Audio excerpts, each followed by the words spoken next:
You're listening to Ernestly Speaking, the only weekly podcast that covers friends, foes, and anything that goes. And now, for your badass host, Ernest Owens. And we're back for another episode of Ernestly Speaking with your host, Ernest Owens, myself. Well, it is a whole new month. I know it was a new month last week, but I'm really feeling it. I mean, daylight savings time, I've lost an hour, or we lost an hour. I guess we're all on the same time. But, it was a little hard. That time adjustment was a little hard, but I feel like because it was the weekend, it didn't feel as bad as it could have been, because I was like, I don't know. I think I actually saw the clock go from like 2 a.m. to 3 a.m. on my phone. And I was like, er? And I guess, I don't know. I guess when I was younger, I remember just how my mom would get up like in the morning and would change the clocks, which I forgot I had to do that when I got up today, because I was like, wait a minute. My, I guess, microwave and oven clocks don't automatically change. And these are like really good as, microwaves and appliances. I had to switch those over. And I thought we was done with this daylight savings time stuff. Didn't Kamala and them, didn't the White House stop doing it? Or did I miss something? I thought that we were not doing it anymore. I thought the government was like, we weren't going to do this daylight savings time stuff. But I guess they decided to keep it. I don't know. I just thought I heard that they were going to do it, or they wanted to vote to do it. But, maybe it's one of them things where, it was another type of time zone situation. But I'm like, can we do something about it? I mean, I will say, though, I am happy that it's brighter earlier. People were talking about seasonal depression online. And so I guess the weather being sunnier, better, I guess that feels good. And if we gotta, fall, the way it goes is that we spring forward and we fall back. So in the fall, we go back an hour, which means we get extra sleep. And in the spring, we spring forward, which means we move the clock up an hour ahead. But it's better because we get brighter days, longer sunshine, or something like that. Like, I don't know. That's the bonus point of the sacrifice. And in the fall, things get darker, but we get that extra hour of sleep.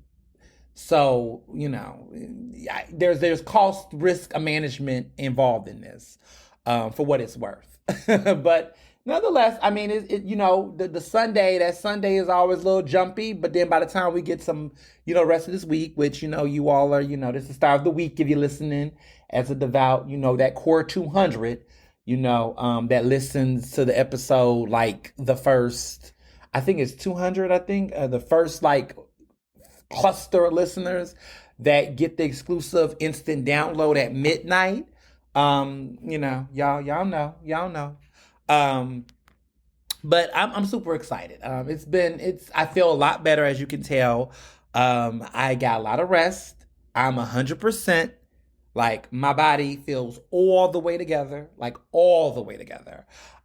of my good Judies hit me up and was messaging me, telling me about something they had going on too. And she knows who she is. And I'm like, damn, what is going on out here with all these different things in the air?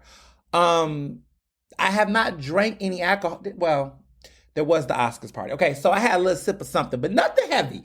I've been playing it cute since everything went down last week. But I've been, slowly getting to the groove. Like, I'm eating full meals. Like, I'm good on that, but I'm not doing the most.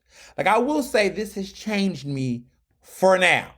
I will say that. And it's changed me. It's made me think about every interaction I'm having. Like, I'm not playing with y'all, okay? We're doing fist bumps. We are not doing handshakes unless, it's money, it's some money, what I'm saying? There's money in the room. But like, all these people that want to, I realize how touchy-feely people are with me. And that's not a bad thing. I love giving hugs. But, people I know, but I'm a public figure. So when I go out to stuff, everybody want to give a hug. I'm like, I gotta back up. And I don't know, my senses have been heightened. I don't know. My vision is is just vibrant. I feel fully alive. But what I will say though is that for some reason I miss masks. And we need to bring masks back a little bit because for whatever reason, I'm smelling people. I'm able to smell at a height. Like,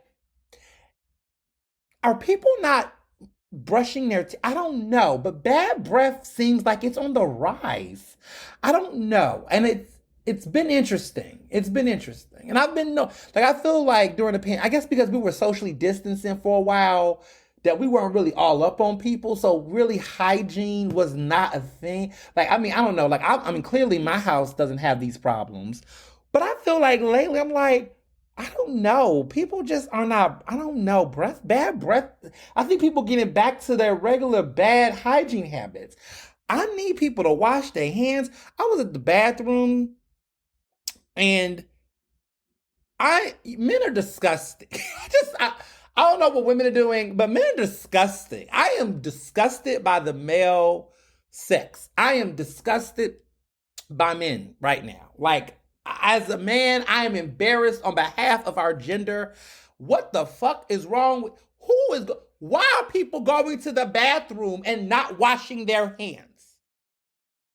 Full stop. I don't care if you had a 30-second, your hands was on you know what you, I am angry. People are going to the bathroom and walking right out. Or they go in, they doing a little water and run. Like, is it that fucking serious? What are y'all doing? What are y'all doing? What are y'all doing? And I don't want to hear the whole people probably use here. No, when you have an opportunity to thoroughly wash your hands with soap and water, both, not water. You don't rinse your hands. You wash your hands. Or as they say, you wash your hands. You wash your fucking hands. And you dry them with paper. I'm disgusted. I was at an event and I'm telling you, I felt like Ratatouille. There was someone in the restroom, went in, did their thing, and then walked right out. And I wanted to go up to people and tell them, they didn't wash their hands. They didn't wash their hands. They didn't wash their hands. I really wanted to tell people that. I want to be like, psst, psst, don't do it. But I'm seeing how people, and that's why I'm like real funny right now. Like, give me a little bump. And I don't want to do all that. If I don't shake any man's hand that I don't know, like if I don't know you like that, like I know Joe, I know my husband, I know my lip, I'm going to shake their hand, but I'm not bumping all of these, I'm bumping fists with random people. I'm not doing, I was grossed out. I started going up to people I saw and I was like, want some hand sanitizer? I'm that person now because coronavirus is real. COVID is still out here. Thank God I haven't gotten COVID, but there's still stuff out here, y'all. And the fact that I'm like, we were at a professional event and I'm saying these are men in suits. If men in suits can wash their hands at a nice function, then what are we doing? Like, I don't understand. Why is there a phobia to washing hands? Like, why? Like, I mean, you touched a stall. You sat your behind down on a public restroom stool. Like, what is wrong with people? Oh, my God. I'm disgusted. You know, I don't understand. I don't understand. And I feel bad. Because that man, I tell you, I really wanted to be radical. I want to go up to people because I saw him. And yes, he was. Y'all want to know, yes, he was. He was not black. No.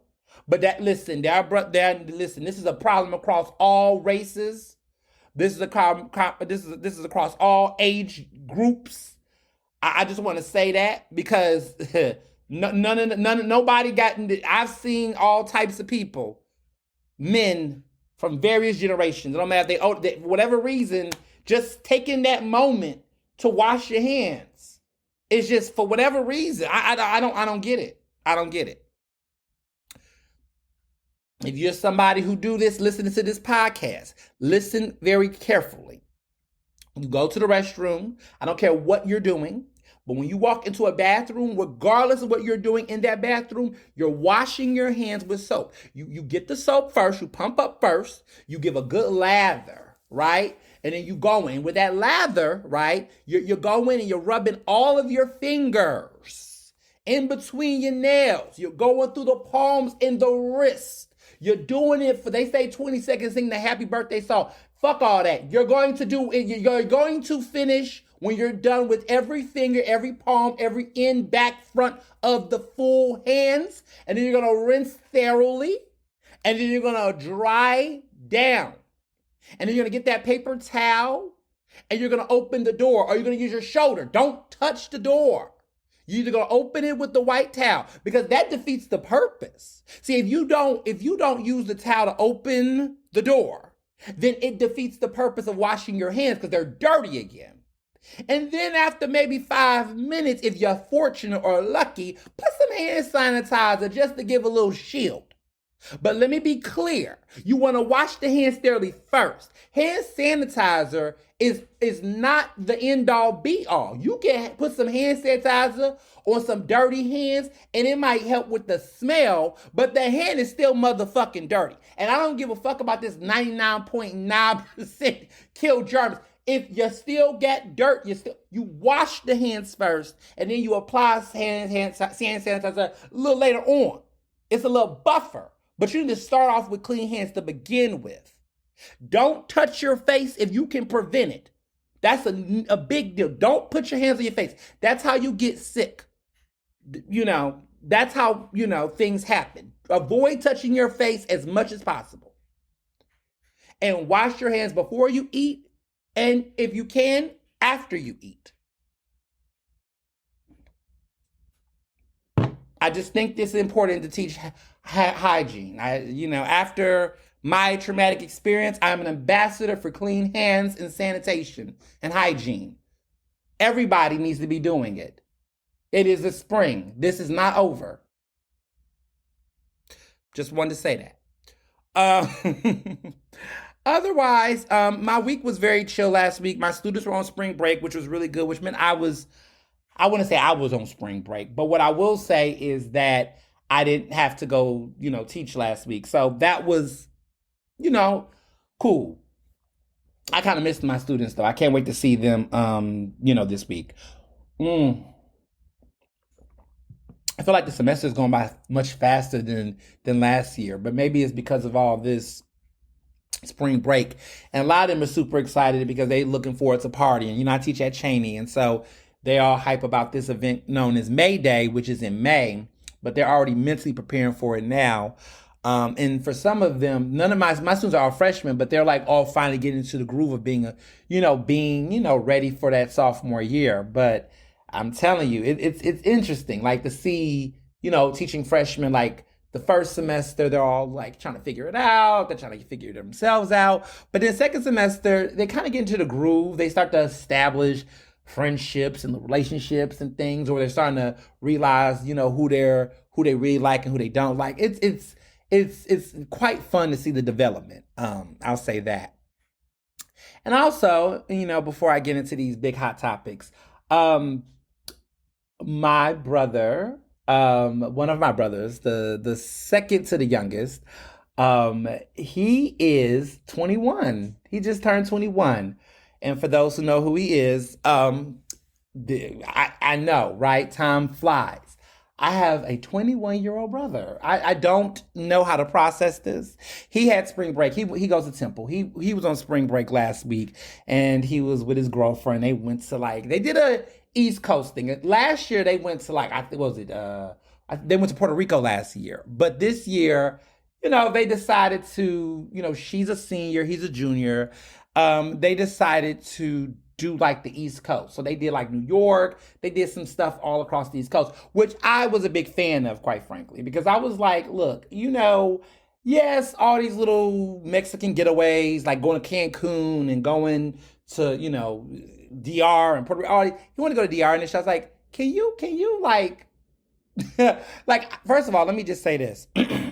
When I was in college, I didn't do any of those type of spring breaks. I was listen. I mean, listen. I'm not listen. My mom, my parents, they, a different world. They much older. They're doing, they got money. Like they got money. When I was the first one out the group to go to college, and that was 14 years ago. Okay, so I would get some money. I would get some money for spring break, and I was in Philly. I didn't do all the, trips out or whatever. I was in Philly. Mom would give me, well, I think it was like back then, like, give me $300 something. And I had a cute little time in Philly. That was where I used to I would go to restaurants. I didn't really do all of that. Some of my friends, they went to Dominican Republic and Miami and all that. I didn't do any of that when I was an undergrad. And honestly, it was okay. I really, honestly, I enjoyed Philly. Like I had a spring break in Philly. I was in I stayed in my dorm. I went to the clubs. I went, well, I was also much older than my class by a little bit. Like, so I was born in 91 October. So I turned 21 October of my junior year. And most of my friends didn't turn 21 until like that spring or like much later in that year. So I had a head start um, before a lot of people. So by 21 by fall of my first semester, my junior year, I stopped really going to the campus parties. I didn't really do campus parties like that. By the time my junior year, I didn't really, sidebar, I really wasn't crazy about campus parties like that, to be honest. I feel like after my freshman year, they were all the same for me. I really didn't drink that much in college in the beginning part of my college years. Which was interesting. I never really did not drink until I was legal to drink. And I know that sounds weird, like a little, maybe a little bit before, but not really much, not in the beginning. And I think part of it was because I didn't know, I didn't know what it would do to me, to be honest. Fortunately, I wasn't an alcoholic or had any extreme drinking issues like that. But I felt like maybe because I saw so many people drink and they were just so annoying and they smelled bad that I just wasn't really into it.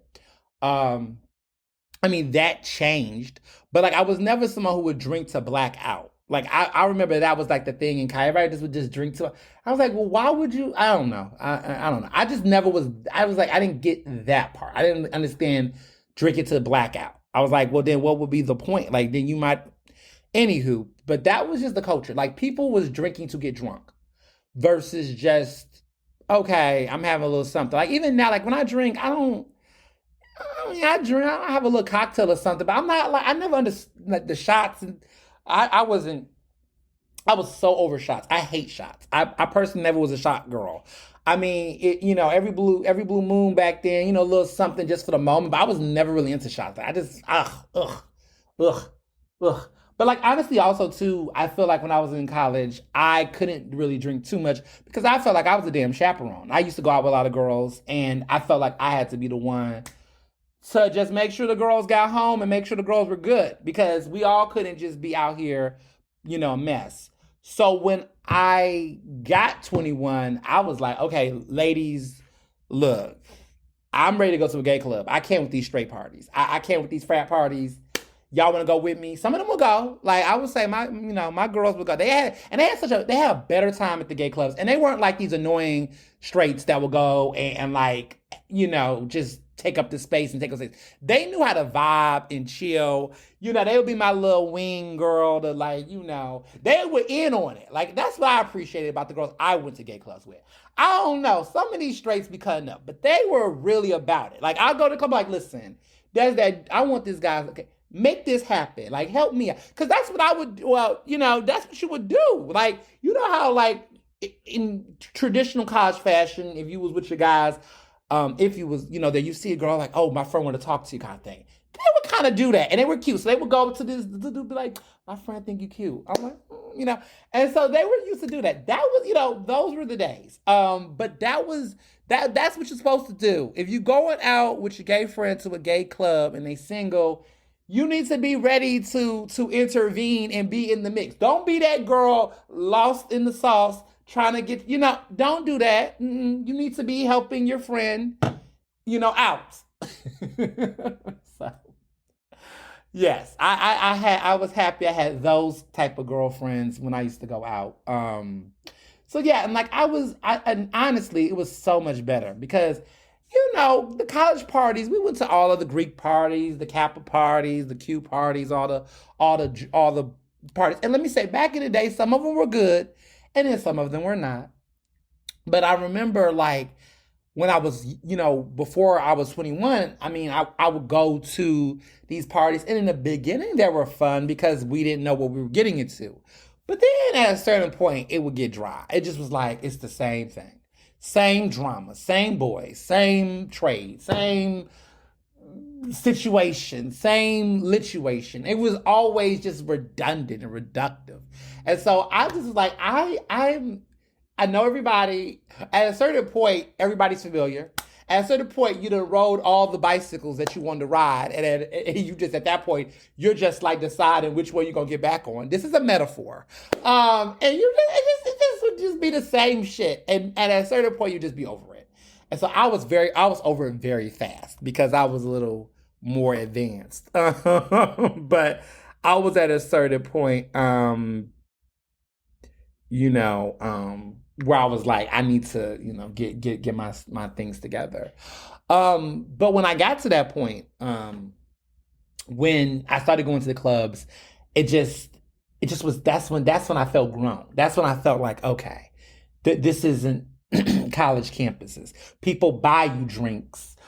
People drink responsibly for the most part. For the most part, I mean, there's well, because here's the thing: you spending money on drinks versus going to some party and drinking whatever punch or whatever crap they got with bottom shelf shit. Like I really will say I'm happy that I was able to have a difference because I do feel like there's some people that did college parties their entire 4 years in undergrad and then they didn't know how to adjust to a real club experience when they graduated. I'm just saying. I know a particular dude that I know who they just like they didn't understand the nature of an actual club experience. They did not. They just, they didn't understand what that felt like and what that would look like, So, you know, just nostalgia, just thinking about those days. My 10-year reunion is actually this spring, and I'm just having a lot of nostalgia about those. I mean, it's been 10 years. My goodness, I got my bachelor's degree 10 years ago. Where did time go? But I'm just thinking like, oh my goodness, we're gonna be back for a reunion, and I can't wait. I cannot wait. 10-year reunion is I feel like that's the real reunion. 5-year reunion, I thought that was too soon. I was like, ugh, I can't stand these people. They still doing the same shit they've been doing. Get out of my face. But this 10-year reunion, though, this 10-year reunion won because this the one where, I mean, I'm excited personally. I'm excited. I can't tell you how excited I am because I look good. I aged well. Okay, like I look good. I look the fuck good. I aged well, and I did what I said I was gonna do. And so I can't wait to come back and pop my shit at Penn. I really can't wait to come back and be like, hey, bitches. No. No, but I can't wait to come back and just be like, how you doing? And because I don't really, they don't even, it's like one of the things where I don't got to tell people what I've been doing these past 10 years. They've been following me. They know what's good. They know a bad bitch when they see one, and I'm ready to come back and be like, how y'all been?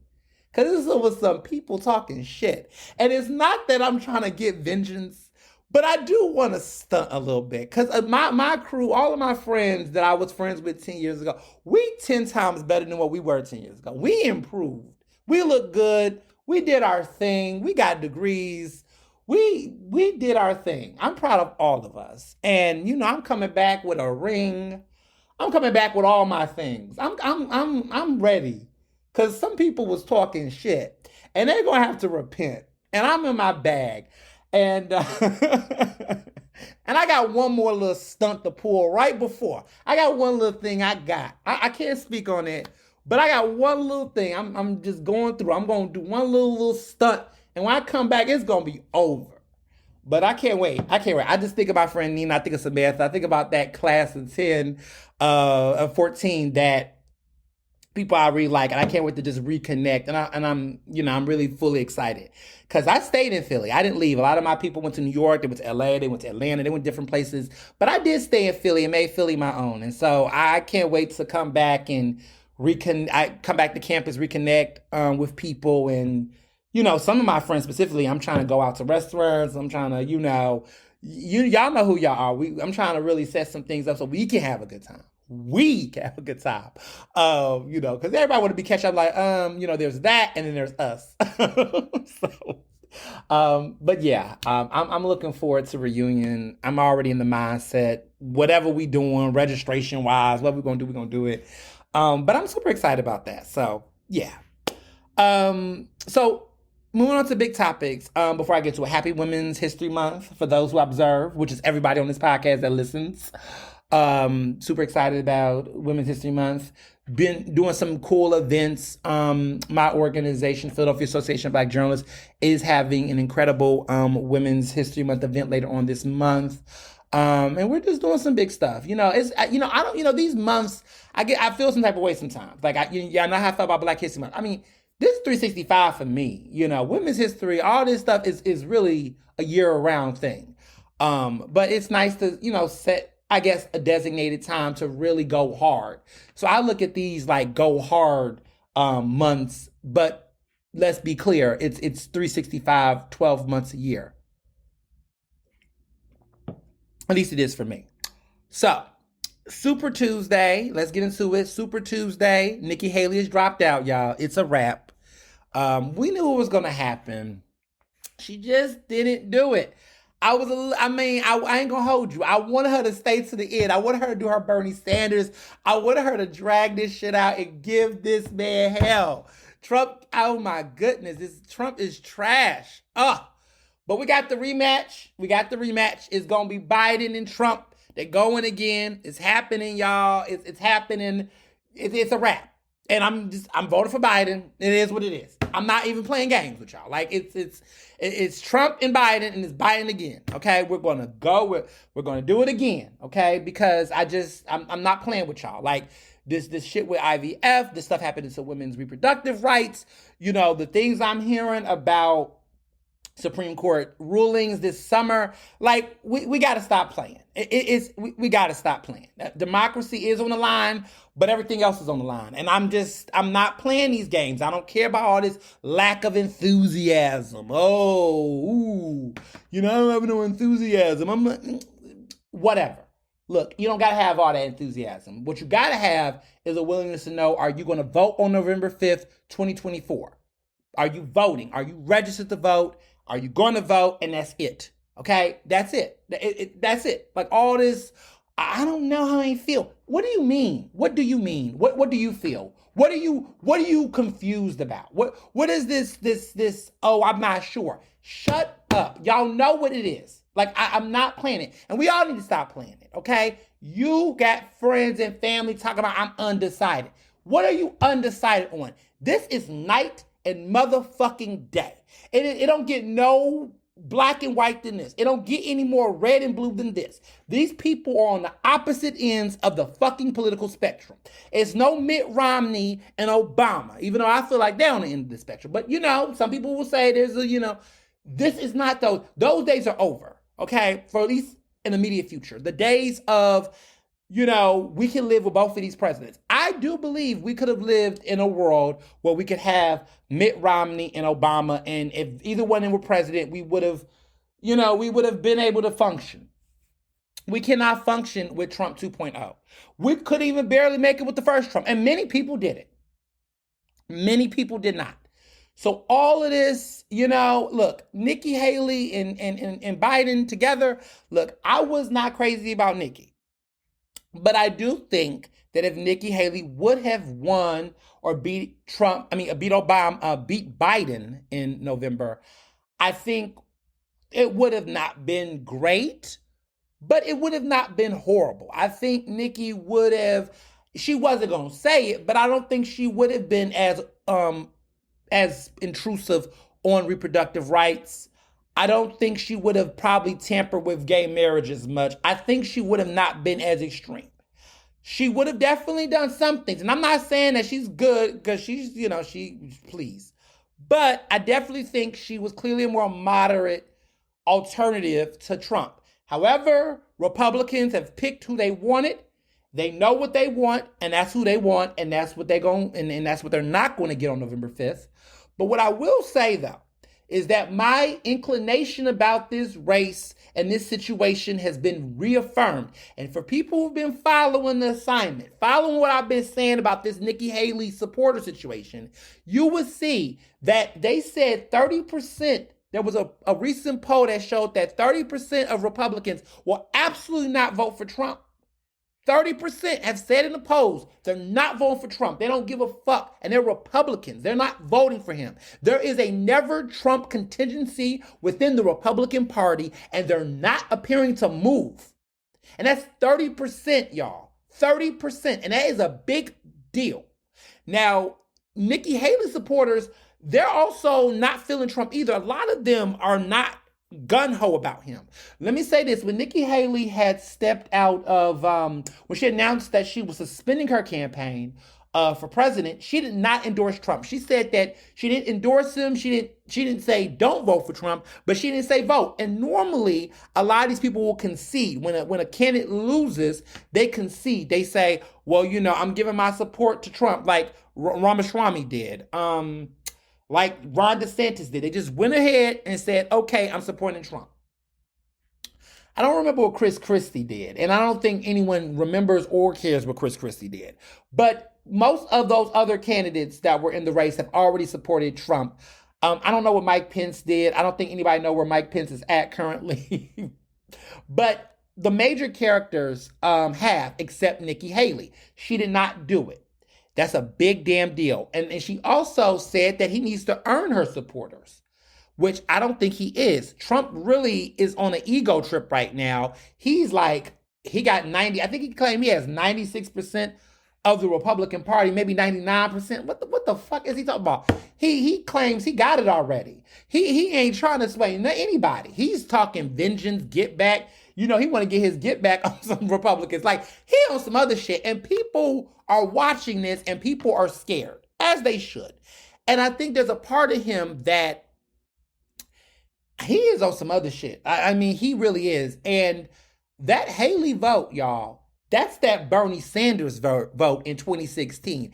I can't tell you all enough how I feel like this parallels 2016 and I feel like 2016 and 2024 feel the same, except in the inverse. I just really don't think Trump is really, the arrogance, the Republican Party is pushing Trump without looking at the signs. They're not paying attention. Even though Nikki Haley lost and she just dropped out, she suspended her campaign, she still had a lot of money to keep going. She could have won as long as she wanted to because of how much money she had. And mind you, Biden is killing everybody in fundraising. Apparently, he has raised the most money than any other presidential candidate in American history, I believe they're saying. The money that Biden is getting, baby, no one is talking about that money. Everybody wants to talk about all these little polls. Fuck them polls. Pay attention to the money. And the polls, what they were before the State of the Union. Because I feel like clearly them polls are going to change, and we're going to talk about the State of the Union. But people are not, this trial coming up with Trump with Stormy Daniels is scheduled for March 25th. That's coming up very soon. There's a lot on the table, and it's looking bad. Trump's money is really running thin. They're not talking enough about his money. And this is what annoys me about the media. Y'all, like, I'm a journalist, and I'm getting really mad because we're not holistically talking about this and explaining. That's why Ernestly speaking is important. Because we're not giving people enough information and context for them to feel optimistic. I'm tired of y'all doom strolling on Twitter and on Instagram. If you're my friend, do not tell me about all this unword. Shut up. If you listen to my podcast, you can understand my train of thinking on this. And you should be kind of thinking the same way a little bit about it. Like, at a certain point, all that worried shit, if you're worried, what are you doing? I'm asking you a question. If you are so worried, what are you doing to change the outcome? Because I'm telling you what I'm doing. I'm educating people. I'm informing people. I'm making sure people know what they need to do to register to vote. But if you are worried, then are you calling all of your friends? Are you volunteering at a phone bank? Are you volunteering for the Democratic Party? Are you in your neighborhood figuring out how you can canvass or get out the word? If you're not doing those things, do not tell me you're worried all fucking day. We all got something we can be doing to help. So I don't want to hear the, I'm worried. Well, what are you doing? Because we can't do what we did in 2016. Okay? If you really, really care, if scared or concerned, what are you doing to change the outcome? Because we all have a civic responsibility to save this country and this democracy for ourselves. Look, I don't care how you feel about Biden at this point. He is the only reputable choice we have. Is the man great? Probably not. But he is not the worst. And I know you talk about this lesser evils. If you felt that way, you would have got serious about backing an alternative candidate. I don't want to hear it. We are at the end of the fucking road.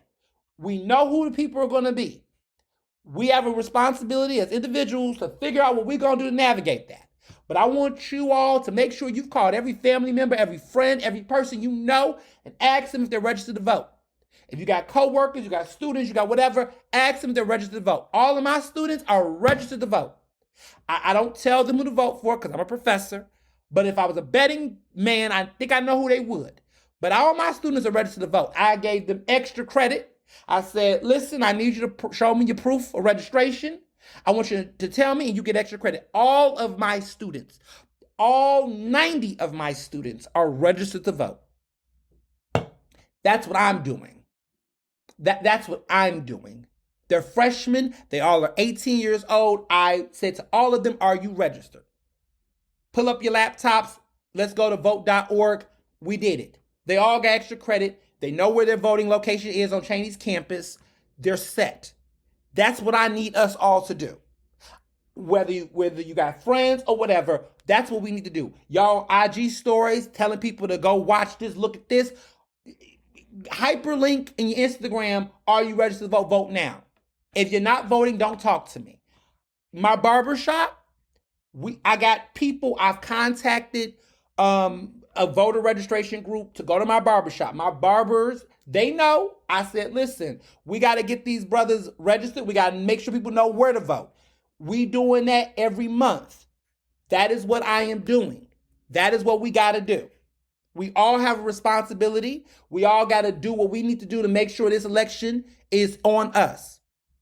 I don't want to hear any excuses. You know, we just, it's just the stakes are too high.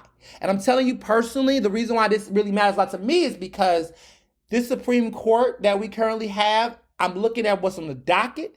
There's already been conversations even last year after reproductive rights that they might consider rescinding and going back and reversing Obergefell versus Hodges, which is the Supreme Court decision on marriage equality.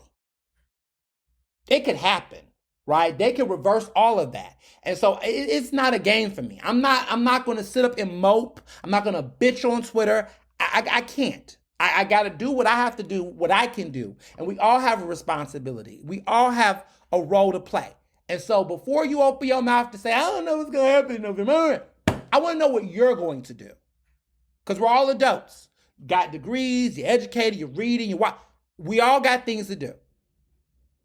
And so you better have an alternative on how you're going to show up, what you're going to do to help make sure people are informed and registering to vote. Because at the end of the day, none of this matters if people don't register to vote. If people don't register, they don't vote.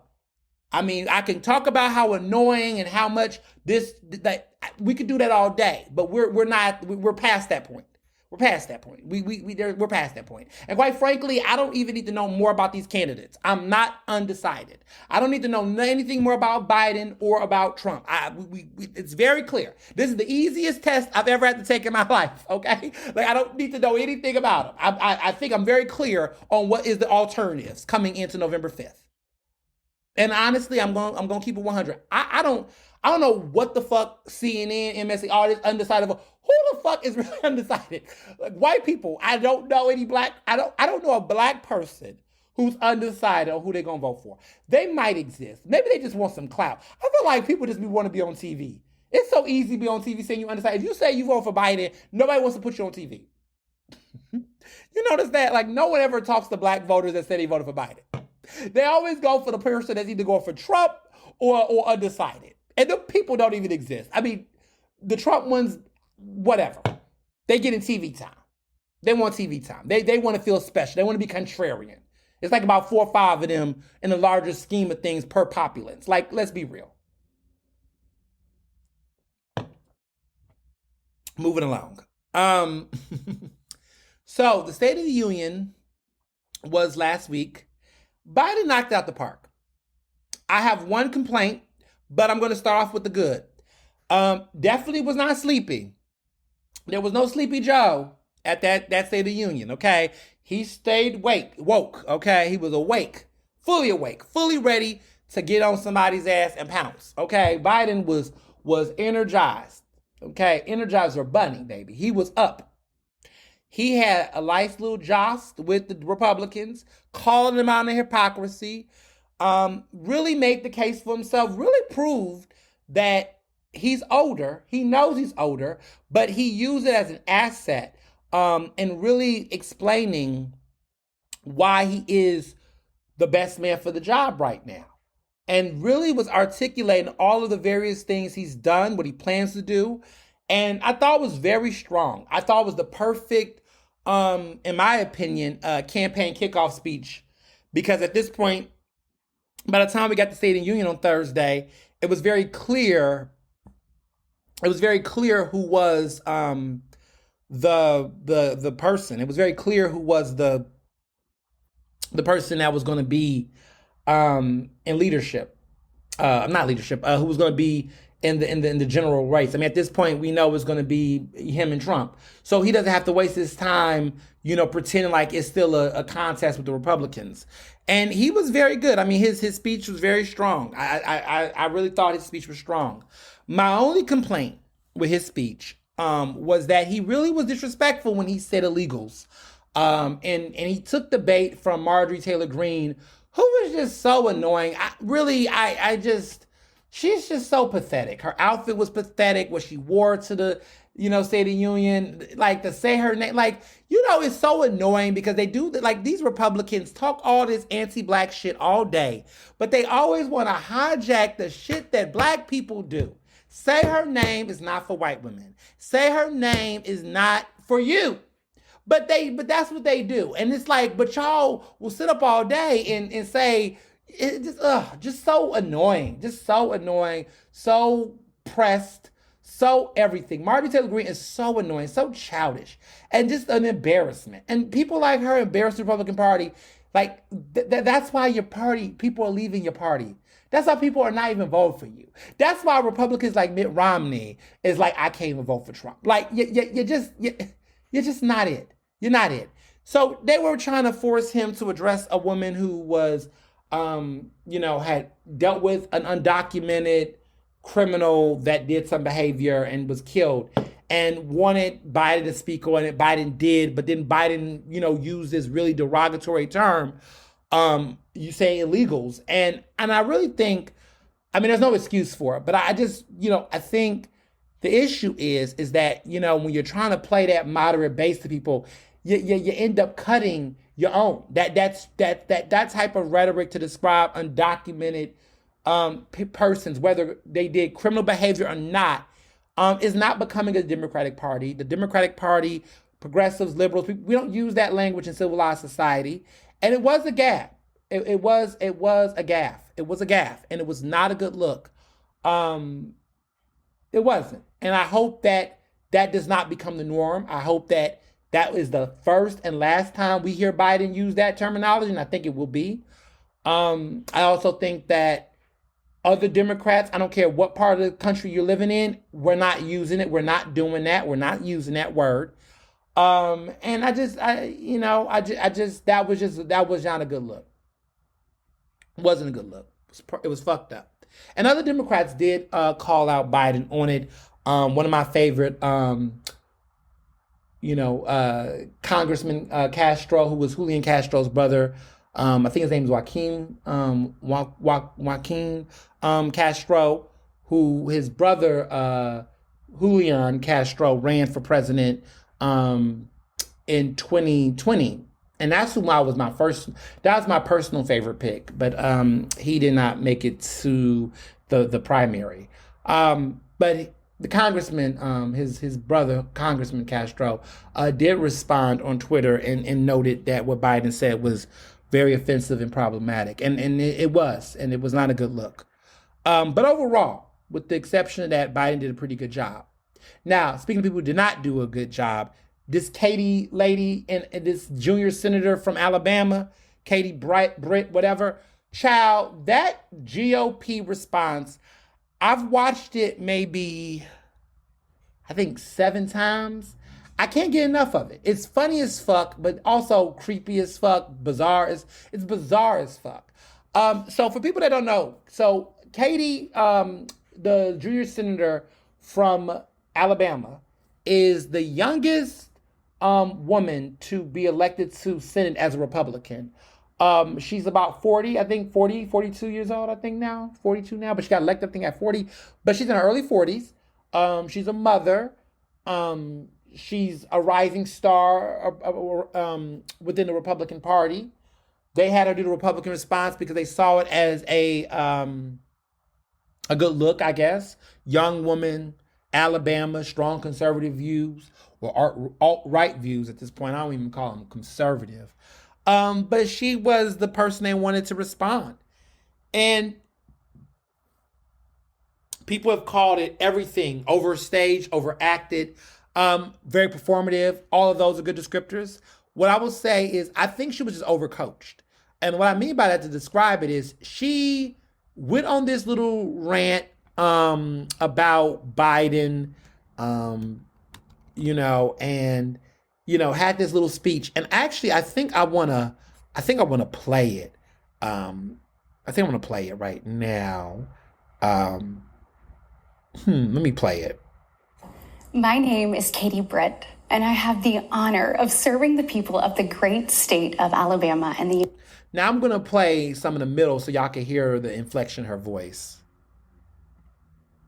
Living through the roof. We have the worst inflation in 40 years and the highest credit card debt in our nation's history. Let that sink in. Y'all, you can't make this stuff up.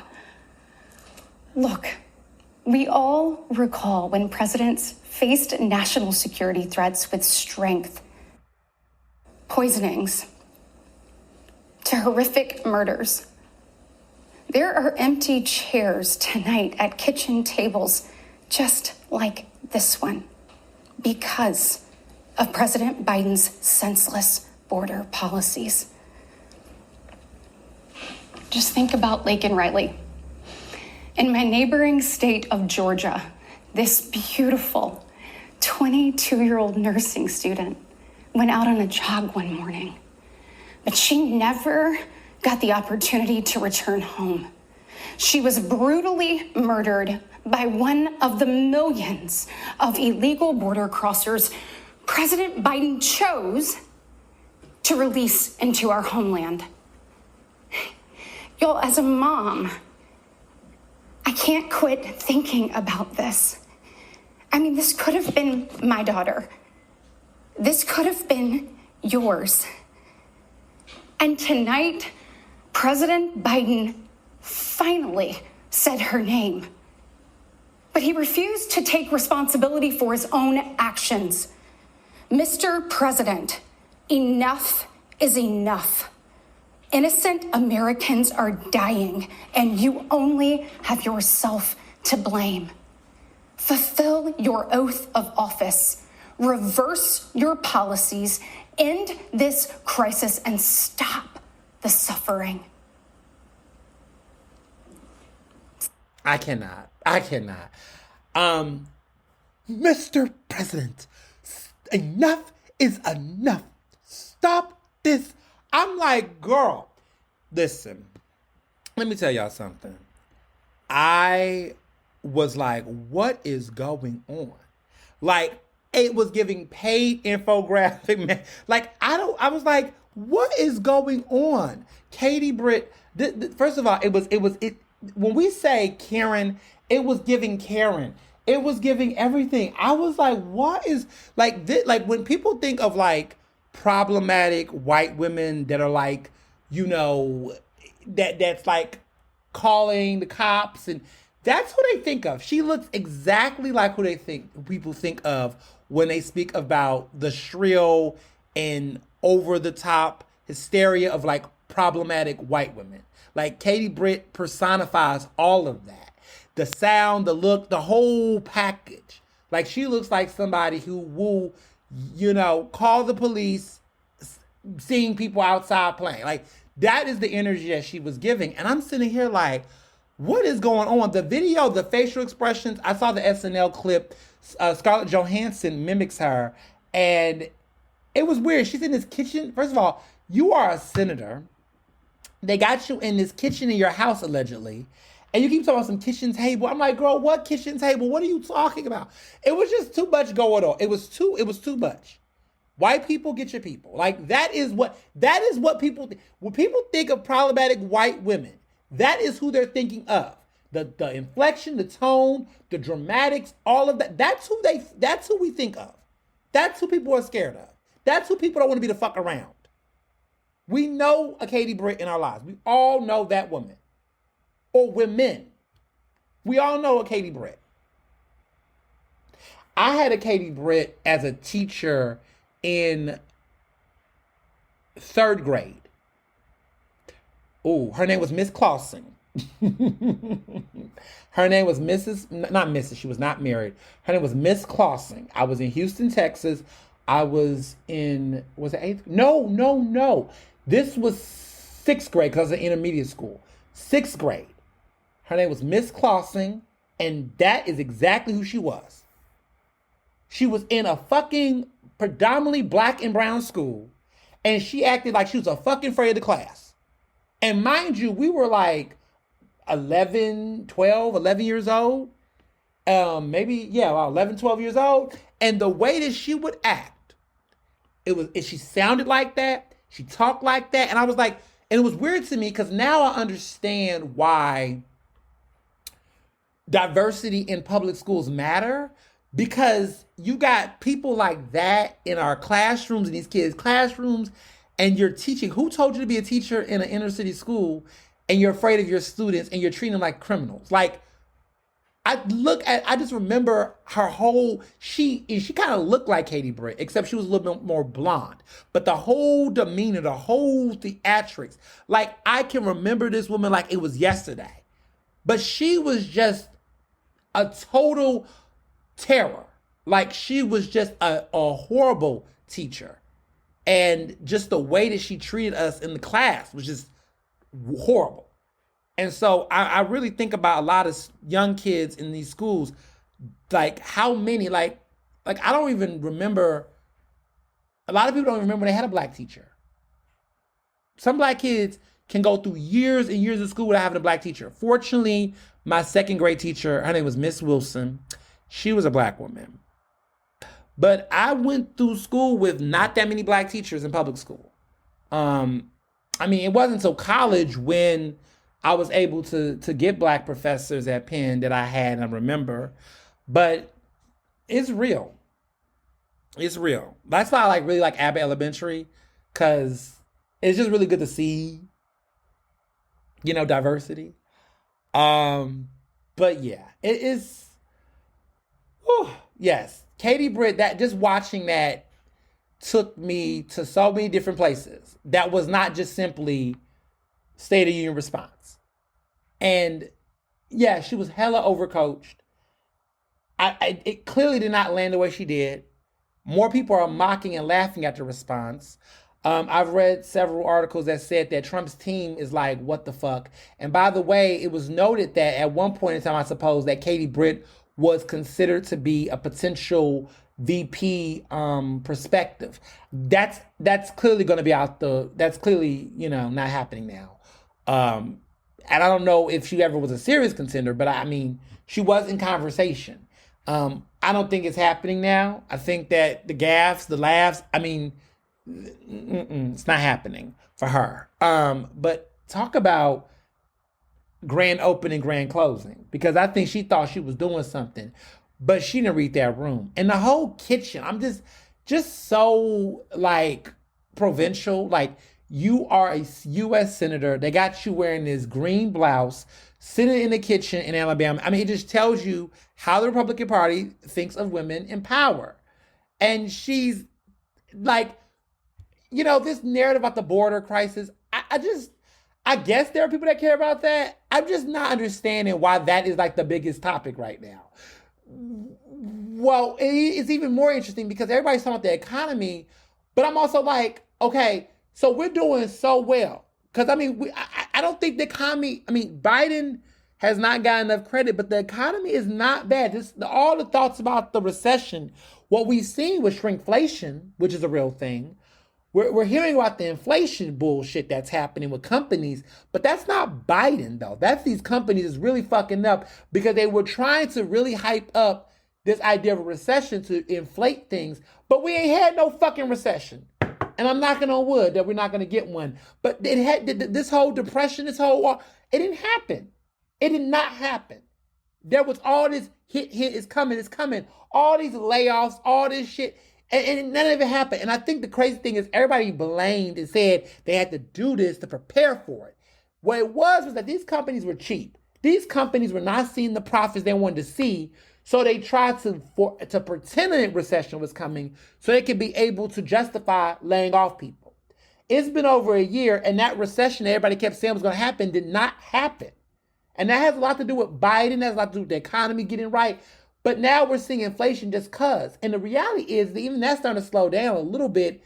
And Biden's not getting enough credit for it. But the interesting thing is that while all of that's being said, we're being told the border crisis is the biggest concern in the U.S.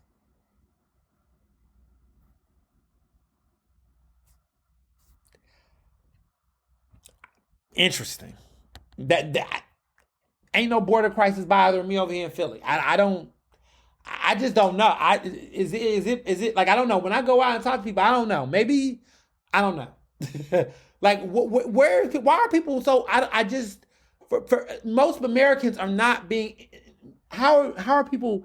I just want to understand where is this fear of what? What is this fear? Like, this is a manufactured like this is like the Willie Horton situation. Willie Horton. This is back in the 80s. This was Dukakis. This was George Herbert Walker Bush, where there was this black man who had escaped the prison and apparently raped somebody once he got out or escaped the prisons. And it was racist. They ran this racist, Bush, the first Bush ran this racist ad that really kind of played into this narrative of a black male criminal that escaped from prison and raped a white woman and just created all this heightened fear. And it was one of the most racist campaign attack ads, and they did it to Dukakis, and it incited fear. And I feel like they're trying to do this now. They're trying to create one of those moments of, look at one of these undocumented people coming across the border into our country, kidnapping and raping. Like, they're trying to create that whole thing all over again. History repeats itself, y'all. There's nothing new under the sun. And I feel like that's happening right now, for what it's worth. So,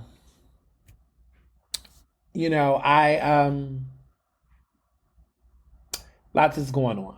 A lot is going on. So I want to talk a little about Philly. It's been a big week for Philly. A lot's been happening in Philly. Three big things. I don't know which order I'm going to go in. I'm going to start with the follow-up from the traffic stop incident that involved the city council member, the Office of LGBT Affairs Director, Selena Morrison. She is with her husband, Darius McLean. For those who don't remember, last week's episode I discussed it. They were stopped at the intersection on I-76 by a state trooper who allegedly attacked Selena. It was all so we have updates too. So what was going on apparently was that Selena Morrison, who was a black trans woman, and her husband is a black trans man, they were driving down the state intersection. She had inspired inspections on her car. And she was trying to go get her car updated, her stickers and things to make sure that she was good.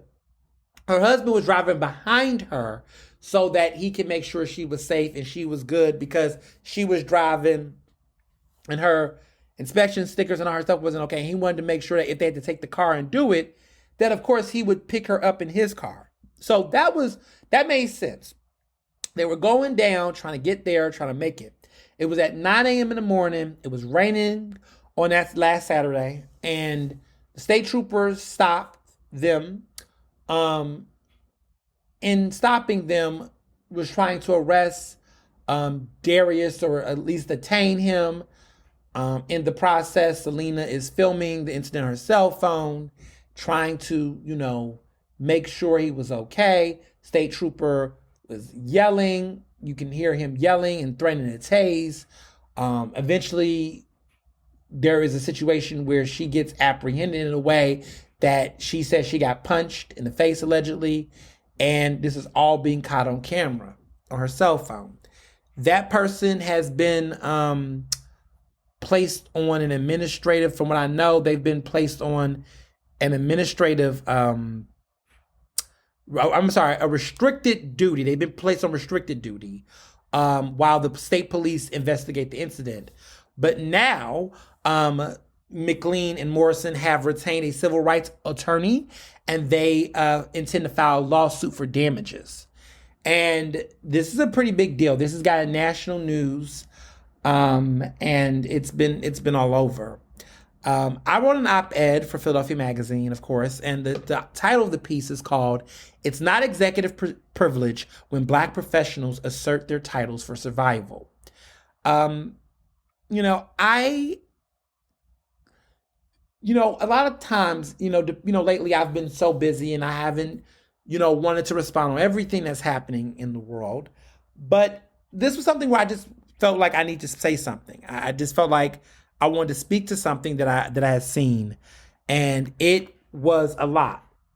It was a lot to experience and to deal with.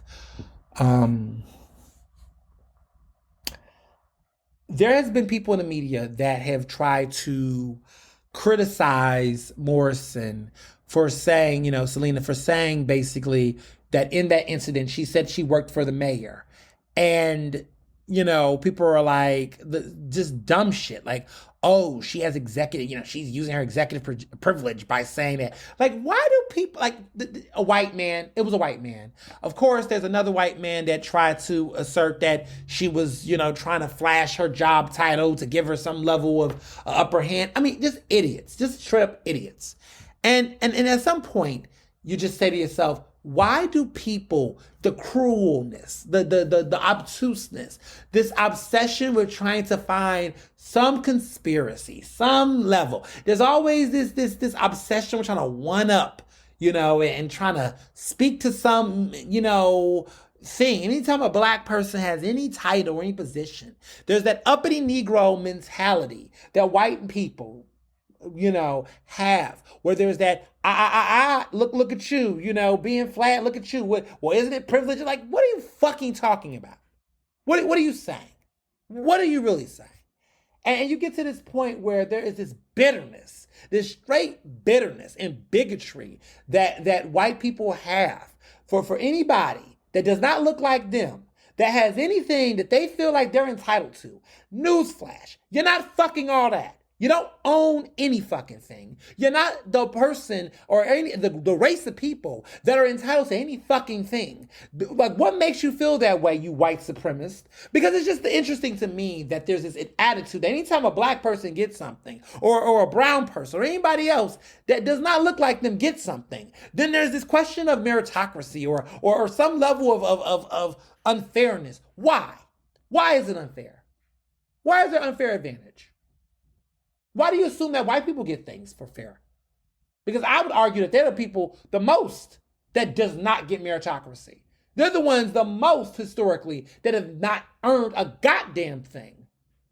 They get to prance around this world and this society free of any apprehension or discrimination whatsoever. And any moment that they feel slighted, they get the liberty, right, to call the police and not get the fuck shot.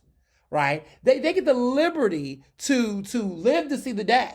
They can navigate through society without having to interact with a damn person of any different shade and still be okay and still be successful and still not be critiqued. But heaven forbids anybody get something that they wanted or get something at any ability that they feel like they were entitled to. And everything is supposed to stop.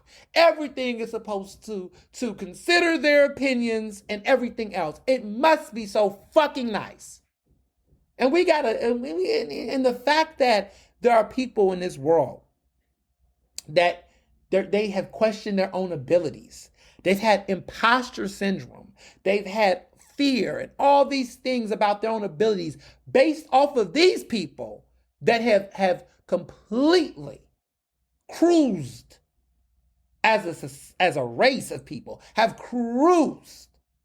I would never feel lesser than. I would never, ever in my life feel inadequate, feel inferior, feel not worthy when I know that history has taught me that there is a group of people that have literally done the most egregious atrocities and have been able to skate by with the least amount of accountability.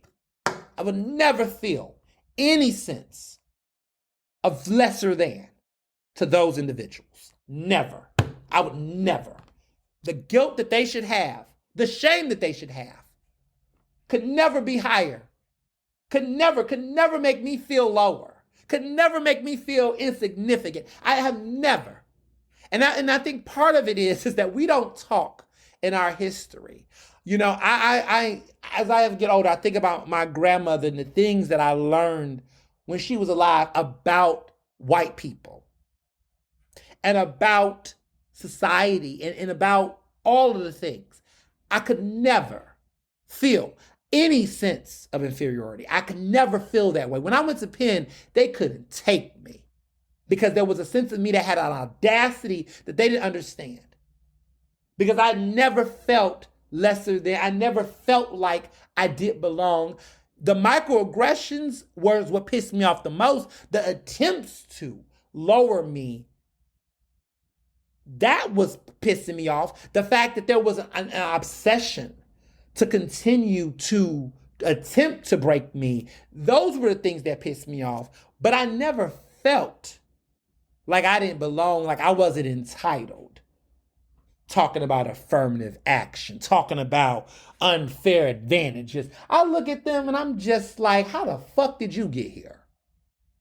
You can't tell me shit. That was my attitude. And that was how I was raised. Growing up in Texas, growing up in speech and debate competitions, and these kids, they walk around and like, who are you? Who are you? Why are you here? What makes you think that you even deserve? That's how I look at folks like that who try to raise their nose at me. That's the attitude you should have in any of these situations. Because it's that self-awareness that when you know what you know, if you know your history, then you will know that the game has been flipped and you will never feel inferior. You will never feel like you can't. I never do. When I walk in predominantly white newsrooms and spaces, I always in the mindset of they don't know what they're doing because they've never been put in a position to have to be competent. They are incompetently climbing up.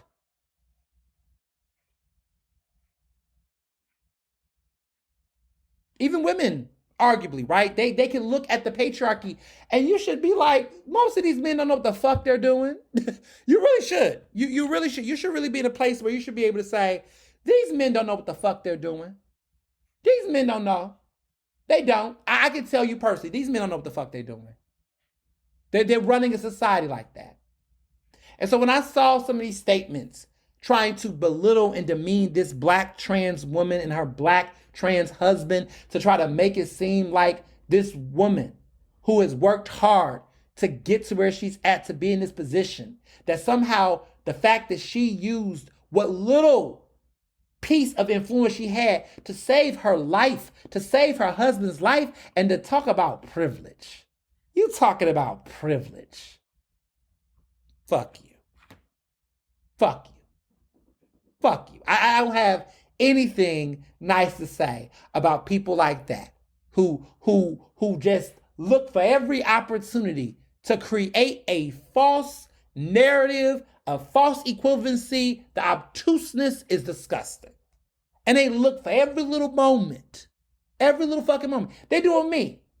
You know, he talking about his hardships, but he got a pen degree. Yeah, motherfucker, I do got a pen degree. And you're mad that you don't have one? You're mad? You're mad? You're mad because I worked my ass off and I still live in a world where that still does not give me the full reign and privilege to be like you? And you want to get mad at me because you feel like you're entitled to what I got? Fuck you. And I think that's the attitude you got to have with people like that. Because a lot of people walking around here making these little subtle digs, these little shy little marks. Oh, you're lucky. Nah, motherfucker, I'm blessed. Oh, must be nice. No, it's great, actually. Thank you. Next. Because they will come at every moment. I wonder how he got that. Don't wonder, motherfucker, no. I earned it. And then you got to be that way. Because every time you can pick off of it, and I've been peeping. I peep. I hear it. I see the little side, little marks. I see little things. And you know what? I keep going. And you know what? I don't get caught up in the bullshit. I don't. That's all. I hope that they get a good settlement. I hope they get justice. Kevin Mincy is their attorney. He's a really great guy. He's a great attorney in Philadelphia. He's worked on some previous civil rights cases in the city and has helped a lot of victims and people get some good relief and justice, whether financially or legally. But he's a great lawyer. And I think they're going to get justice because from what I've seen, by the way, the state trooper did not have a body cam on. Interesting. Just interesting. Just interesting. Interesting. Because all these talks about body cameras on troopers and cops and things, and look what happens. If Selena Morrison did not film that on her phone, y'all know how this would have went. It would have been her word against his. And you know how that would have played out. But I'm happy she filmed it. And I'm happy that she's alive to tell the story. And I'm happy that we all saw that tape. And I'm happy that we all know what happened. And I'm hope that she gets justice. Because what happened to them should never happen to them. He should de-escalate the situation, not escalate it. So I hope they get justice. Moving along. So there has been a lot of SEPTA gun violence that's been happening lately. It's been bizarre. Young people at SEPTA stops, shooting illegal guns, people getting shot. It's been a really wild march, and it's been numerous cases, and it's so unfortunate. I don't really know. I mean, it's just hard. There's a lot of conversations. Mayor Parker is going to be announcing her budget coming up very soon. There's been a lot of conversations around this gun violence issue, around the SEPTA stuff. I host, of course, Philadelphia City Council Live on 900 AM, 96.1 FM, Progressive Black Talk Media. This is I was on the show, I had a caller, and one of the callers called, and they were talking about everything. And, I don't want to say I lost it on them, but I was just not here for the bullshit, if that makes sense. This individual called, they were just like, oh, we need to bring out stop and frisk again. We got to bring back stop and frisk. Y'all, stop it. 98% anti-effective. 98% No, I'm sorry. Let me say this differently. 2% effective. 2% effective. 2% effective, which means it's not effective. It is stop and frisk does not work. It's discriminatory. They're not doing it right. They're profiling more people than not. Majority of people getting stopped and frisked are black men. They're unarmed. It's not working. It does not work. It's not going to work. It's a civil rights violation. It ain't happening. Nobody's bringing back stop and frisk. And let me say this. I'm going to be frank on this show. The police officers that know the men that are actually armed are actually scared to fucking stop and frisk them. They're scared for their lives. They don't even want to deal with the ones who are actually got the guns. It's interesting. A lot of these gun violence incidents that happen, right, that involves cops intervening, they're never there. It's interesting that every year, everyone wants to talk about increasing the police budget. What? What is that going to do? Does the increased budget solve the crimes? They're not solving any of the fucking crimes. Like, let's be real here, right? They get a budget of nearly $1 billion, millions upon millions of fucking dollars a year. We keep saying more cops on the streets. And what have we solved? Where's the effectiveness rate? They don't even fucking solve the crimes. Who's going to jail? They ain't arresting nobody. The same killers killing people keep killing people. Where is the fucking effectiveness? Where? I mean, if y'all really want cops, what are the cops doing? Are they eating donuts? What the fuck are they doing? Are they arresting people? No. But you want to keep dumping money in the police department. Like, oh, just keep giving them more money. We give them money every year. The government, taxpayers, increases the police budget every year. And they don't do shit. They don't. What I mean by they don't do shit is you don't solve 50%. You don't do over 50. You're fucking failing. You're failing. It's a fucking F. And you know what's crazy?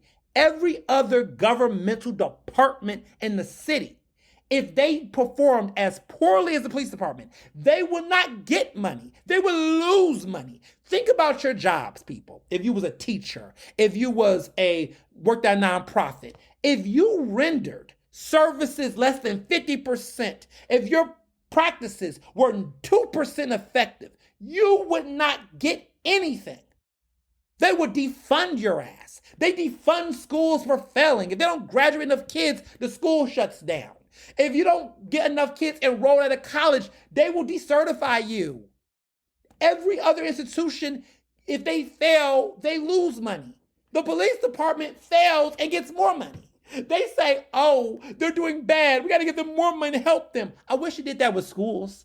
I wish you did that with public health departments. I wish you did that with nonprofits. I wish you did that with social services. No, you take money away.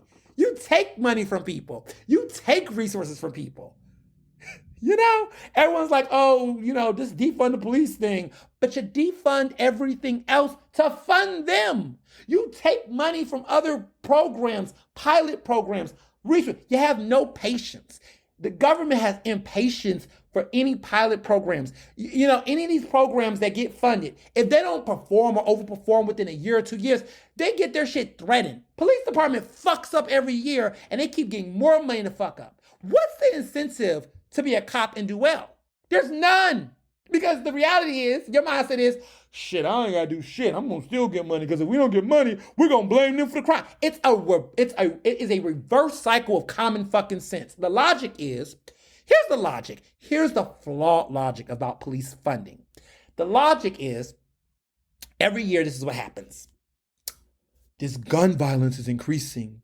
So many unsolved cases. There's so much crime happening. We need more money to solve them. Next year, didn't do that. Well, it's getting worse. And we haven't solved it. We need more money to do that. More money. They do less. The threat of reducing the money. If you don't give us no money, then the crimes are gonna increase and more people are gonna die. They were already dying. They already were. Honestly, I would experiment. I would actually see what defunding would actually do. I'd be curious. What's the excuse? The crazy part is every year they say they need more money. I'm like, but you get more money every year and you don't do shit. I'm confused. More cops did not solve the crimes. I just don't understand. What are they doing? What are they doing? The data shows us that their response to communities the most impacted by gun violence is way less than their response to communities that don't have the crazy gun violence. They scared like we are. They scared like we are. They're not going out here. They're not. The arrest rates. And then they want to blame Krasner. Can y'all stop it? Stop blaming Krasner. Krasner is not the reason, baby. This has been an issue before Krasner. It'll be an issue after Krasner. Stop blaming Krasner. You all, he is a DA. He prosecutes. He's not, y'all are, listen, the rhetoric, fuck the rhetoric. They're not arresting and solving these crimes. There's not even enough criminals that they're catching for him to even prosecute. They talk about every little situation. And also, the way in which they do this shit is fucking dirty. The DA is supposed to make sure that he can legally and constitutionally be able to even prosecute people. You can't throw stuff into, you can't, there is a procedural. And the cops want to feel like they can do whatever they want to just get people arrested. No, there's still a protocol. And the DA has to respect that. So all this DA letting the criminals out, stop it. It ain't that many. It ain't like that. Cut it out. Stop it. Like all of this blaming Krasner shit, that shit old. I'm sick of it. Like at a certain point, you just gotta recognize the finger pointing game that they're all doing is full of shit. It's just full of shit. It's tired. I get people and why they're criticize Krasner. I understand the critiques around Krasner and other departments and places. I get that. But Krasner's not the reason why we have the gun violence. Stop it.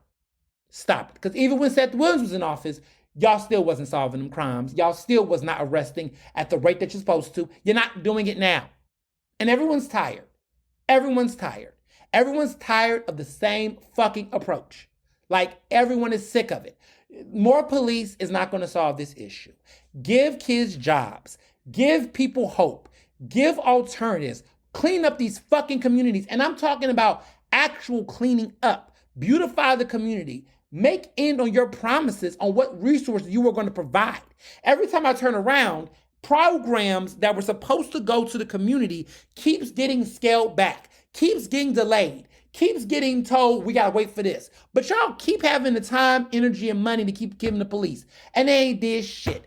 And they're too busy terrorizing innocent people to actually go after the real criminals. So I just have no actual pity for this department. They're the largest funded department with not enough regulation and oversight into their spending. They're writing a blank check, dumping money in a black hole. And it's time that we say that. It's time that we say that. Enough's enough. Everybody got to get up and do their job. Everybody got to be responsible and accountable for results. And this is the one institution that gets no actual accountability. They just do whatever. Benefits and all. 6 figures. Some of them, many of them. 6-figure jobs, the best benefits. And for what? For what? For what? Priorities. Priorities. And lastly, on Philly-related things, there's been some issues at a nonprofit I care a lot about called the William Waite Center. Recently, there has been a halt in their potential funding that they're supposed to get federally. I believe it was supposed to be $1 million to help them begin to expand. Now, the William Waite LGBT Center is the most, in my opinion, prominent LGBT community nonprofit in the city of Philadelphia. They're under scrutiny because of the fact that they, not only are they a nonprofit that provides great resources and space for the LGBTQ community and our allies, but they also allow people to make revenue, right? Because we know that nonprofits like the William Waite Center, every dollar counts. Every dollar makes a difference. Every type of vehicle to fund and support them makes a difference. But they have to be versatile. As a community space and center, they not only provide resources for the community, but they also allow people the opportunity to host private events and use the space. And these individuals have to pay a fee. That helps generate revenue to keep the William Waite Center alive and well. So one of the events that they do have is a sex positive event that some people have tried to frame as a sex party, but that's not exactly what it is. There's no sex that is actually happening on the premises. There's none of that happening. There is some, I believe, some level of some sense of nudity, I believe, but nothing along the lines of anything that's not consensual. And to be very clear, again, nothing that is actual sexual intercourse happening in the William Way Center. But there was that very problematic, homophobic, racist, bigoted libs of TikTok account that targeted them recently, following the fact that Darius McLean, who is Senator Morrison's husband, a black trans man, he works at the William Way Center. And so I think that because his position got in the news and his name, William Way Center got in the news as well. And so this Libs of TikTok group started to call them out and put out that they were, hosting sex parties. And the narrative got back to senators and the Pennsylvania senators, and these are two Democrats. And Senator Bob Casey rescinded his support for the funding. Initially, they said Fetterman did, but apparently Fetterman did a about face and said that was the statement that came out wasn't from him, but one of his staffers sent it, which was really weird. But apparently he wants to support William Way Center and double down on trying to help. But Senator Bob Casey, who's a known Catholic, he's a Democrat, he's running for re-election in this very heated Senate race that he's got coming up, he couldn't do it. And it's a little disappointing because, this is what annoys me with Democrats sometimes, is that they will always pick politics above everything else. I mean, I understand what the perception is, what he thinks politically, but at the end of the day, defaulting on your, a community that you are an ally for and people that really care about you and support you to try to appease the base of voters, it's not going to vote for you. And quite frankly, they're going to still bring this situation up regardless of whether you pull your support or not. I just feel like our community suffers a lot of times from the cowardice of our own supposed to be leaders. I'm not a fan of what Bob Casey did personally. I'm disappointed. I think his statement was cowardly. I think that what he did just was not good. And I think he made a political decision, and it is what it is. But it just shows that, he's had his history. And I'm going to vote for him for senator because I'm not voting for the crazy Republican. But I'm also not a big cheerleader, because I just feel like, the William Way Center and people of that group has been advocates for people like Senator Casey and other Democrats. And it's just like, have our back, right? Have the community's back. Because, one thing I say about Republicans, even though they're trash, is that they are going to ride with their people till the wheels fall off. They will be, rocking with folks with real problematic histories. But you're really going to falter to what some stupid, you let the libs of TikTok win. You let that group have influence. You gave them power to have influence. I think, quite frankly, the politics, like, we know that William Way Center is more than one group that throws a private party there. Like, that's their prerogative. They're part of the community. It's different for different people. But the fact that this has been sensationalized in the media, a lot of people have ran all types of problematic narratives about it. It's been a little disheartening to see. So I just hope that, he really rethinks his position down the road and really steps up to be an ally in the community. So I just want to put that out there. I really do. And also, let me add this too. Go to the link in my bio. If you can, there is a link there where you can donate to the William Way LGBT Center. They are a nonprofit. You could get a tax write-off, but donate to them.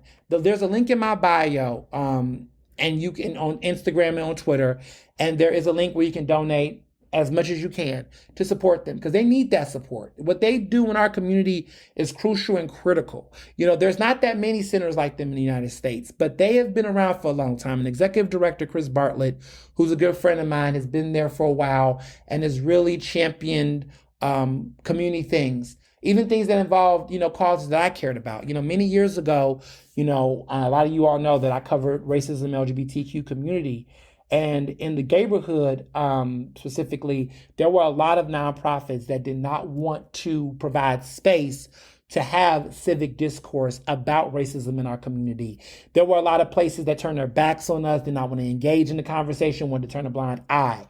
But Chris Bartlett was always a true member of the community who understood the importance of having a space to give people the opportunity in our community to discuss the white supremacy in the neighborhood, to talk about ways that we can confront the racism. And he took some heat from some very influential people in our community that did not want Black and brown people to organize and to come together in this space. And he, gave us that space for free. He did not charge us.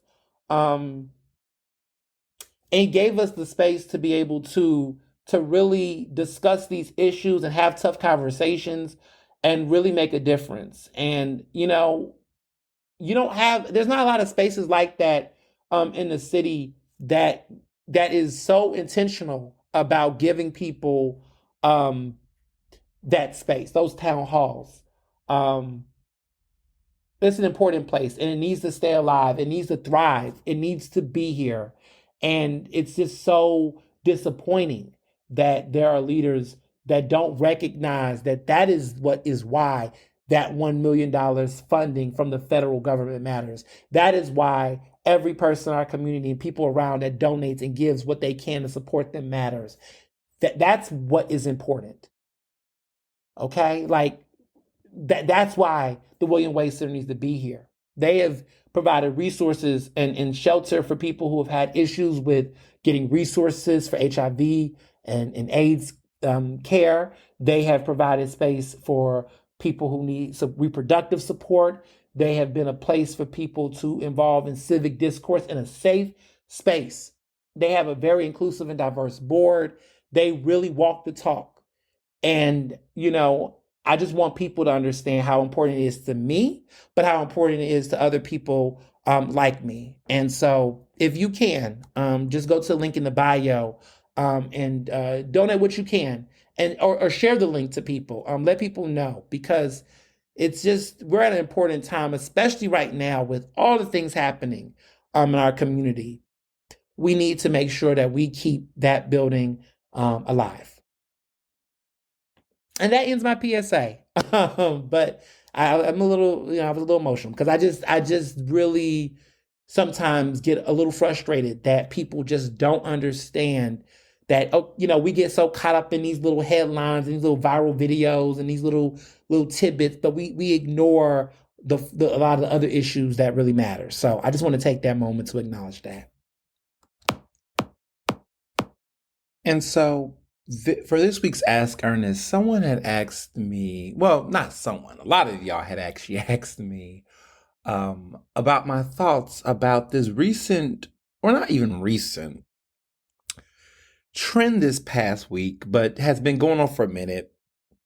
In the past, I've talked a little bit about grooming, but there was two different groups that asked me about the situation around the rapper Drake, who apparently is dating, allegedly, Lotto's sister, the rapper Lotto. She has a sister that apparently is 21. Drake is in his late 30s. And then there's also Drea, who is apparently, well, not even apparently, she announced that she's pregnant by a 21-year-old. And she has a son that's 21. And Drea is, I believe, in her 40s. I think she's in her 40s. She's 39 years old. She'll be 40 January 23rd, 2025. So she is now 39 years old. But she has been on the news. She announced on International Women's Day that she was pregnant. And she revealed she's pregnant with a 22-year-old NBA star. His name is Jalen Green. And I think she has a child that apparently is 21 years old. And there is a lot of chatter. Now, she was on the show Basketball Wives, but the age difference between her and her baby daddy, I suppose, is 17 years. A lot of people are very critical of this. This would be her third child. And of course, Drake, allegedly is dating someone that is also super young. And there has been allegations around his odd behavior in the past. Now he's 37, um, and the young lady he's allegedly dating is 21. So a lot of you all had asked me in some way, shape, or form, how do I feel about it, what I think about it. I think this shit is weird. Listen, is this illegal? No, right? Because the age of consent is 18 years old across 50 states. But there is something to be said about both of these cases. I think both of the cases are very problematic. As a 32-year-old, I can't even, I personally, like, I have a brother who is, as you all know, 21 years old. I couldn't even imagine looking at any of the people that's his age group. And the fact that the fact that I know there is a woman over like 39 years old that potentially could be looking at my brother, old enough to be his mother, but would be looking at my brother in a way like that grosses me out, because I couldn't even imagine looking at any of his friends in that kind of way. I would look at them, well, at her age, I would look at them as people old enough to be her children, but I could never imagine like the thought. And so it's really disturbing.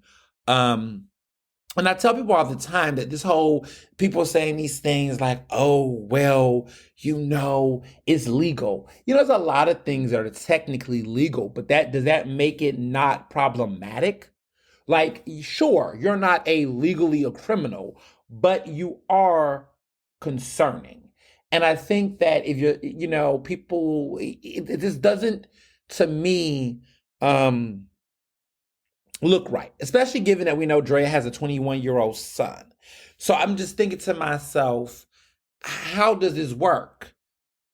How does this not look like grooming? How does this not look like predatory behavior? And it's quite disgusting, in my opinion, given the fact that, sure, Jalen Green is an adult, right? But also Jalen Green is someone that couldn't even legally drink for more than a year. He only been able to legally drink for a year. How long have Drea and him have been around each other? I think rumors were starting about a couple of months ago. I was hearing of some type of relationship, but I thought, oh, that's just the gossip blogs and rumors. And then quickly after, you're pregnant. Yeah, okay. I just don't think it's okay. As far as Drake goes, I mean, you're 37 and you're looking at a 21-year-old. She's 3 years, of a legal adult, and you are near your 40s, but you're going that far back. And not even interesting, but the concerning thing is that there has been several concerns about how young the women he typically go after. And it's always been this weird in his adulthood. Me and my, one of my good friends, Dr. Parks, Drake has been, it's something wrong with Drake, in my opinion. Drake has a Neverland complex, not Napoleon complex, a Neverland complex. There is this element of him that will not grow up. Like Drake is like, I've been listening to Drake and know of Drake. I'm a millennial. Like Drake is a millennial artist. I mean, the crazy part is he's making music for Gen Zers, clearly, because that young lady is as old as one of my younger brothers, and my younger brother's a Gen Zer. So I'm like, it's weird because he started off being the quintessential millennial artist. Like his music was literally the core of millennials. Like I think about Beyonce, she's a millennial artist. Like the core of her music when she started was supported, listened to, and embraced by millennials. I would say that about Beyonce, Gaga, Chris Brown, Rihanna. Who else is millennial artists? I would say Taylor Swift. Like these are artists who were largely started, supported, listened to, embraced by the millennial crowd. And some of them have lived long enough to be admired by Gen Zers.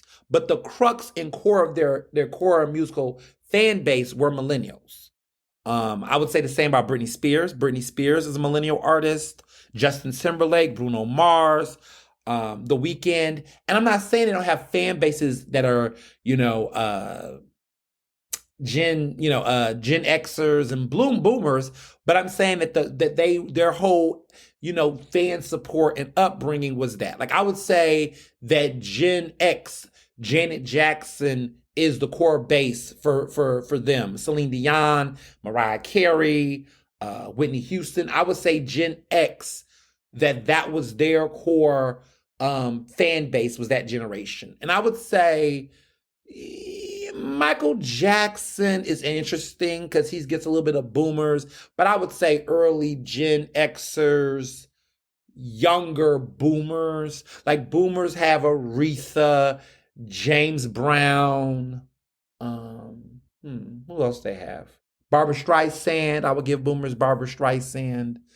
Yeah, I would say they have those earlier artists. Patti LaBelle, Donna Summer. Yeah, I would say Donna Summer. They would probably have her. But I feel like that's their group. And Elton John, I would give them that. So I think they're, Cyndi Lauper would be Gen Xer. Madonna would be Gen. Prince would be Gen X.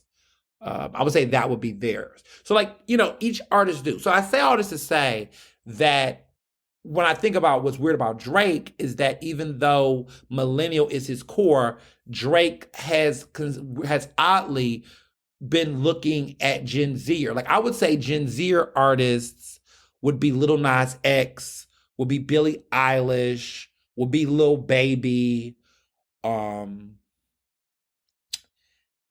Cardi B's on the cusp, but I would say Cardi B's on the cusp. Nicki Minaj is definitely millennial. Cardi B's on the cusp. She's on the cusp. But I would say definitely Lil Baby, Billie Eilish, Lizzo. She's on the cusp a little bit too. But that they're closer, more close to the Gen Z audience. Olivia Rodrigo is definitely Gen Z. We got Taylor, but the Gen Zers have Olivia Rodrigo. That's their girl. We have Avril Lavigne millennials. That's our girl. But I say this to say Drake's weird interest typically is on that Gen Z cusp. And it's really weird because it's just what are you doing? Why is his fan base has become large, is a mix of millennials and Gen Zers, but his attraction is going Gen Z, even though he is definitely millennial. And it's really weird because Gen Zers are younger brothers. And sisters. They're not our peers at all. They're not our romantic peers. They are our people. My husband is a millennial. He is. I'm a younger millennial. I was 91. Right. The cut off from millennial is 96. 96 is the start of Gen Z. My husband was born 95. I was born 91. We're millennials. I just don't see myself personally. I couldn't imagine seeing myself date anyone under the age of 25 as a 32-year-old. I couldn't even imagine looking at anybody that was under 25. Hell, I could not. I couldn't even imagine. My husband is 29. I couldn't imagine even beyond that, to be real with you. But anybody under 25 years old, I'm just what's going on? I couldn't even fathom. And I'm 32. So to be 39, to be 37, and looking at somebody early 20s, what are you doing? What are you doing? And the reality is, it's about power, right? Because it's weird because what do you have in common? What are you talking about? You're 39 years old. What are you talking to a 22-year-old about? But oddly enough, this is an NBA star, and she had a history of being a basketball wife. And when I heard she was pregnant again, the first thing I said, see, this is how you know. This young bull, Jalen, probably don't even know the joke, where's your son, Dre? He doesn't even probably know what that joke is. He was hella young to know that reference. Any millennial that grew up watching reality TV, because really millennials, we are the original, reality TV group. If anybody who lived in that era, we know what that joke means. Where's your son, Drea? Do you know where your son is at, Drea? We know. And the gag is that her son is the same, probably around the same age of him. So the question would have been, where is your son? And he was somewhere probably playing or as young as Jalen Green. And so I guess we know the answer now. And so it's disgusting. And Drake it's like, he's not being allegations to me. He's not being allegations. I mean, you can Google Drake grooming underage girls, like from his concert where he was on stage dancing with an underage girl in a very weird manner, to the fact that he was admittedly having, Millie Bobby Brown, when she was underage, was talking about Drake communicating with her and her DMs and having a friendship with him. You can have a friendship with a older man in that kind of way. What the fuck is going on? Billie Eilish said similar things. And in their mindset, they never, accused him of anything predatory, anything like that. But at the end of the day, none of that looks okay. And as somebody who has been, done child protective, clearances, trainings to, teach and work with youth and minors, we are trained about inappropriate risk management around engaging with minors. And these are textbook things you don't do with underage people. You don't single them out, you in a way that makes them special, give them gifts. They don't recommend that you communicate with young people in very intimate, private ways, which would mean they're in their personal social media accounts, texting in any ways past certain hours. Like, you don't do that with young people. It's highly discouraged. And that's best practices with engaging with young people in any type of leadership position, role, or supervisory role. Like, it's just not okay. So yeah, I don't, it's not a good look. My take is not a good look. This whole, what about love, and age ain't nothing but number. Let me tell y'all something.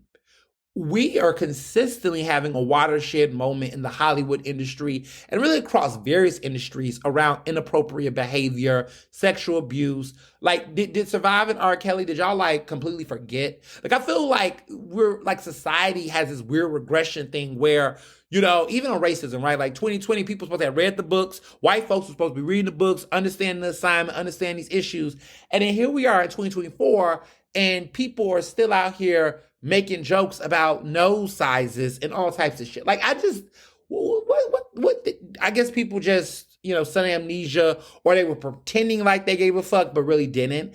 And when it comes on this issue, this shit is just a red flag.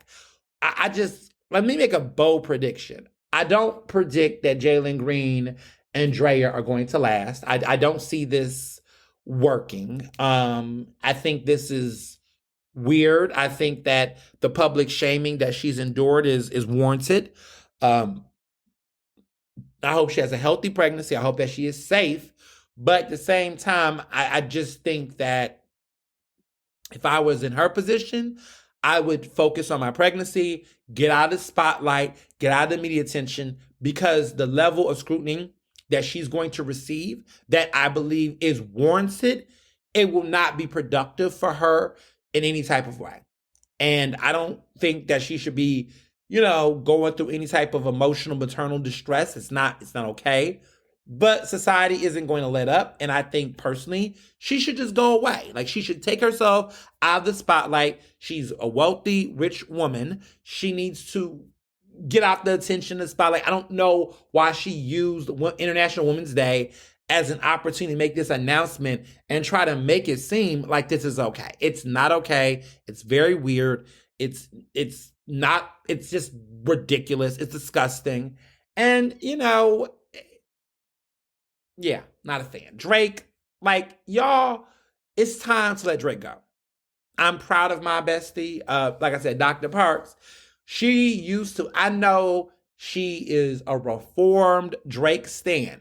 When we were younger, okay, and at the age of which Drake now would have found us eligible today, because we're not clearly in and Drake's age interest. Like they make the joke that anybody over 25 is not Leonardo DiCaprio's interest. And mind you, Leonardo DiCaprio is not young no more, y'all.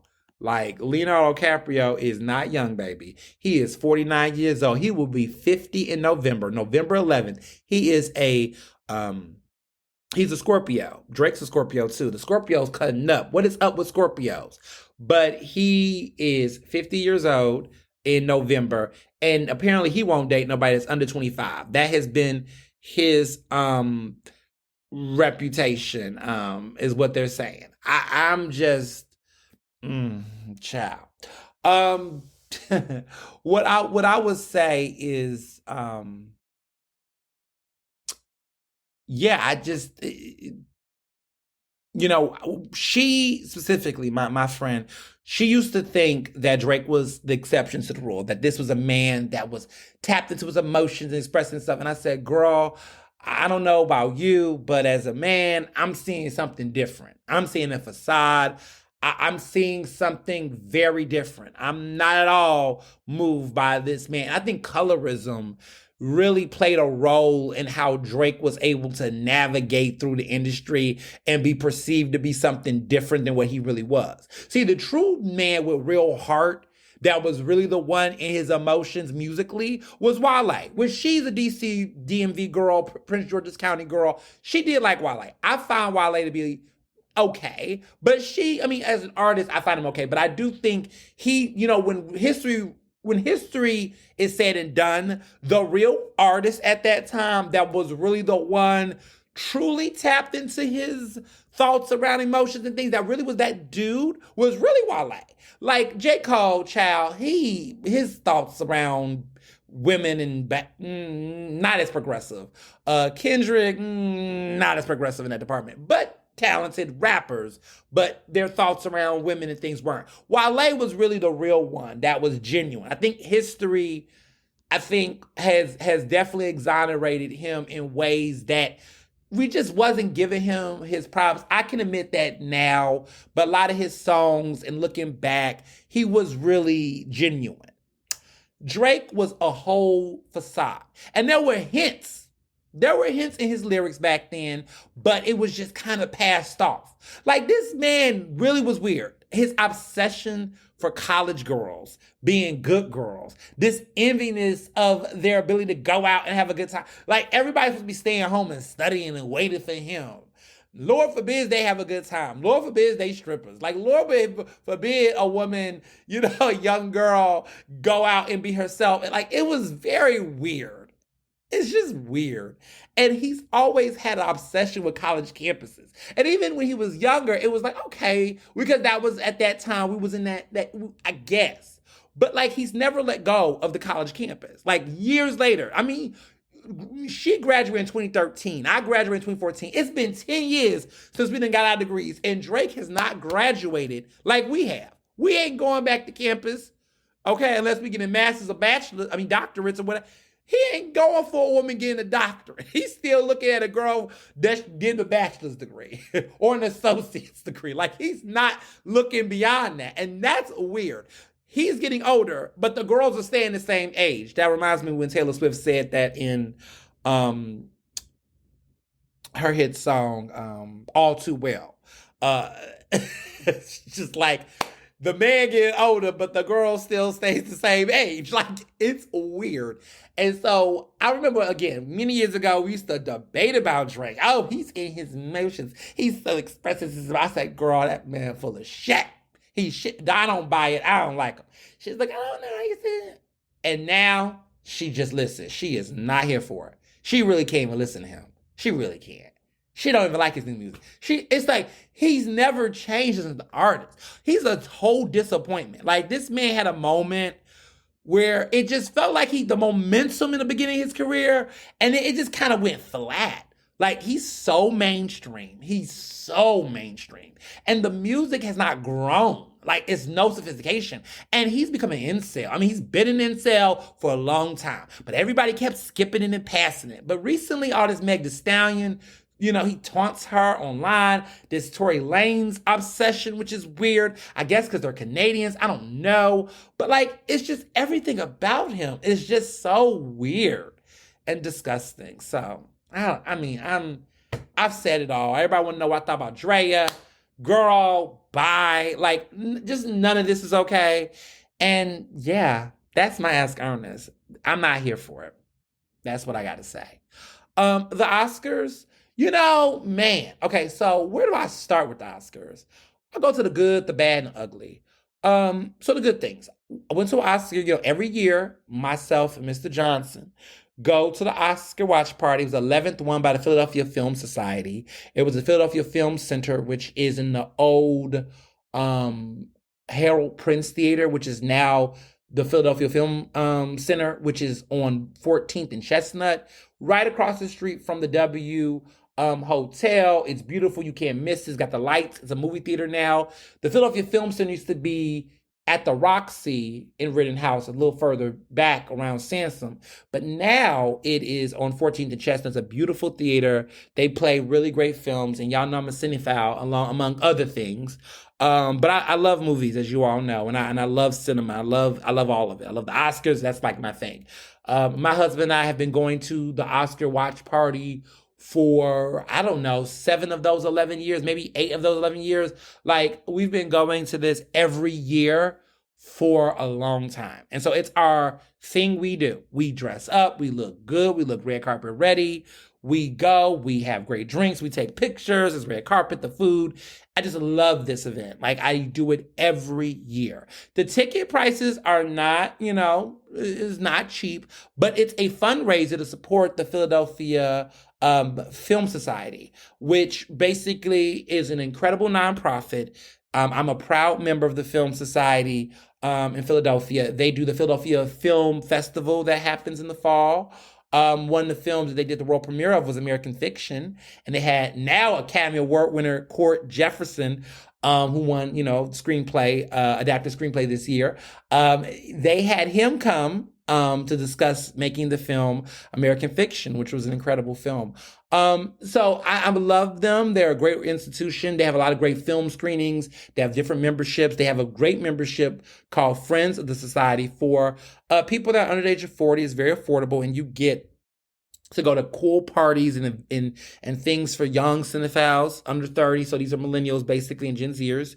And it's a great organization. It's a wonderful organization that really keep people interested in what's going on in cinema and film, and we love it. So we love going. We love going to the Oscar watch party. The tickets are, they're we get VIP every year. I think the tickets are like $260 per person, whatever. But the money goes to help the Film Society, and they do a lot of great events for youth. One of the things I love about what they do is they're big on providing cinema opportunities for people who live in areas in Philadelphia that are not near movie theaters. Like, movie theaters there's not that many movie theaters in Philadelphia, believe it or not. They're shrinking. And there are neighborhoods that are in deserts where they don't even have a radius. Now, I'm fortunate enough to live in University City, West Philly, so we have Cinemark, and, Center City has AMC, but there's a lot of people that live further out in Philly that do not have any access to a movie theater. And so they will do screenings there to allow community to get a chance to watch great film on the big screen. And they also do a lot of cool things at the Philadelphia Film Center where they allow a lot of young people to go to movie theaters, see classic films that are breathtaking and groundbreaking, because cinema has the power to shape and change minds, expose kids to different ideas in a very fast way, but also in a very unique, fun way. And the more films that people get a chance to watch, the more they get to learn about worlds and study more and see themselves and envision a different reality. I really believe that. And it's really important to keep cinema alive. So if you're interested in the Philadelphia Film Society, the Philadelphia Film Center, check out the website, Google them, check out their Instagram, and learn more about how you can support them, how you go to their events. They have screenings, a lot of free screenings to watch movies, classics. They just had one for Black History Month, a bunch of different films, and it was free. Like, there were free opportunities to watch movies on the big screen. Like, I saw last month, Two Can Play That Game with Vivica A. Fox. And granted, I can watch that movie in my house, but to go to a movie theater and watch that film on the big screen is incredible. Like, I couldn't even, I mean, it came out in 2001, which I was too young to watch the movie theater, but I remember growing up watching it when I was younger. But to see on a big screen was fascinating. Friday, I saw that a couple of times there, but it's a really fascinating organization and just really something different. So every year we go to the Oscars party. They do a wonderful program prior where you could watch all 10 of the Oscar films on the big screen in the final 3 weeks before the Oscars. And so I watched all the Oscar films, got to see it, got to check them out and see certain screeners and things, and it was dope. And so we went to the party. Party was fabulous. Saw a couple of good friends that were there. The food was really good this year. They had 12th Street Catering. VIP was really VIP this year. They had a great lounge, great cocktails all night. I sipped a little something, so I had a little bit of champagne, but I didn't overdo it. But it was a good vibe. The food was just really good this year. I really, maybe because I haven't ate a real good meal in a minute, but the food was really good. We just looked really good. So I won Best Dressed, which was really nice. I was like, oh, snap. I look good. Okay. I wore a really nice blazer. I wore my shiny little gold shoes that was really giving Oscar energy. And they gave me a cute little mini Oscar trophy, said I won Best Dressed. I was like, okay. And it was nice. I really, really appreciated the love. It was a fun event on that front. So my watch party was popping. Um, and we got to see the Oscars on a big screen there at the Philadelphia Film Center. And so the party was popping, the party was lit, it was a good time. Now, the show itself, the Oscars, the good, the bad, the ugly. So the good was, I was really happy that Divine Joy Randolph won for The Holdovers. She is, as you all know, a Philly native. She went to Temple University. She was nominated for a Tony many years ago, but she has won an Academy Award, and she swept for her supporting role in The Holdovers, which you can watch on Peacock. An incredible performance. She won the BAFTA, she won the Golden Globe, she won the SAG Award, she won the Film Critics Award, she won the Oscar. She's won everything. She is swept, baby. She's been winning inside. She did a sweep this year. In previous years, the like even last year, it was contentious. You didn't know if Angela Bassett or Jamie Lee Curtis was going to win because they kept going toe to toe for different awards. And I was really heartbroken that Angela Bassett did not win. Now, she has won since an honorary Oscar, which is good for her. People still wish she would have won a competitive one, but Oscar's Oscar, win is a win. I'm happy for her. However, this year, Divine Joy Randolph just took it. And the same can be said for Best Supporting Actor. Best Supporting Actor went to Robert Downey Jr., which is his first Oscar. He's been in the industry for a very long time. He has persevered through addiction and other things, and he now has an Academy Award for his role in Oppenheimer. Well deserved. I will say the other thing was that Ryan Gosling was incredible at the Oscars. I mean, his whole flair and his performance as Ken, I mean, that was really a good performance. But Robert Downey Jr. also, like Divine Joy Randolph, swept. Like, he just swept everything. He won all of the awards. Everyone knew those two were going to win an Oscar. But it was like, I really have to say, I really was there. Was really happy for Sterling K. Brown, who was nominated, to now be in a position where he's an Oscar-nominated actor. Of course, he's won the Emmy already, made history. He's one of the few Black actors to win a lead Emmy for drama. Of course, Billy Porter also followed up and won for his role in Post. So it's not that many Black men who've won a lead drama Emmy, just like lead actress. Viola Davis was the first to win, and then Zendaya won twice. I mean, talk about history. So, yes. Best Actor went to Cillian Murphy for Oppenheimer. Not much of a shock. Some people really wanted Paul Giamatti to win, which I would have too. But it was great to see him get another Oscar nomination. This is his second Oscar nomination. About 20 years ago, he was robbed for Best Lead Actor nomination for Sideways, which was another Alexander Payne directed film. So for him to be 20 years later being nominated for being another Alexander Payne film, which was, of course, The Holdovers, is says a lot. Now, Alexander Payne is an incredible filmmaker. He directed Sideways. He directed The Descendants. He directed The Holdovers. He directed Election, which is a very great film that had Reese Witherspoon, who played Tracy Flick. That's one of my all-time favorite films because if anybody ever seen Election, which I highly recommend, it was with Matthew Broderick and Reese Witherspoon. This is in the late 90s when she was much younger. I literally was Tracy Flick in high school. If y'all know who that character is, seen the character, I would best describe myself as Tracy Flick. That was, well, not, I wasn't completely Tracy Flick, but if you want to know how I was in high school, I was about 80% Tracy Flick. And if you watch the movie, see the character, see what was going on, that was who I was in high school. About 80%. Because I was black, so I had a little bit more swag. But pretty much I was Tracy Flick in high school. And the first semester of my freshman year. Watch the film. If you've seen it before, you get what I'm talking about. So, yes. Best director, Christopher Nolan, getting that. Christopher Nolan been killing it. Y'all know who Christopher Nolan is. That man has been nominated for an Academy Award 8 times. He finally won this year for Best Director, and he got a producer one for Best Picture. Oppenheimer won Best Picture. We all knew it was going to win. No shock there. The other good. Cord Jefferson winning for Best Adapted Screenplay for American Fiction was incredible. To see a black man win in screenplay is very rare. It's not that many, but there are some, but it's not that many in history who's won. The black man who wrote the screenplay for Precious, 12 Years a Slave. These were all black men who've won this Academy Award. There's not that many in history.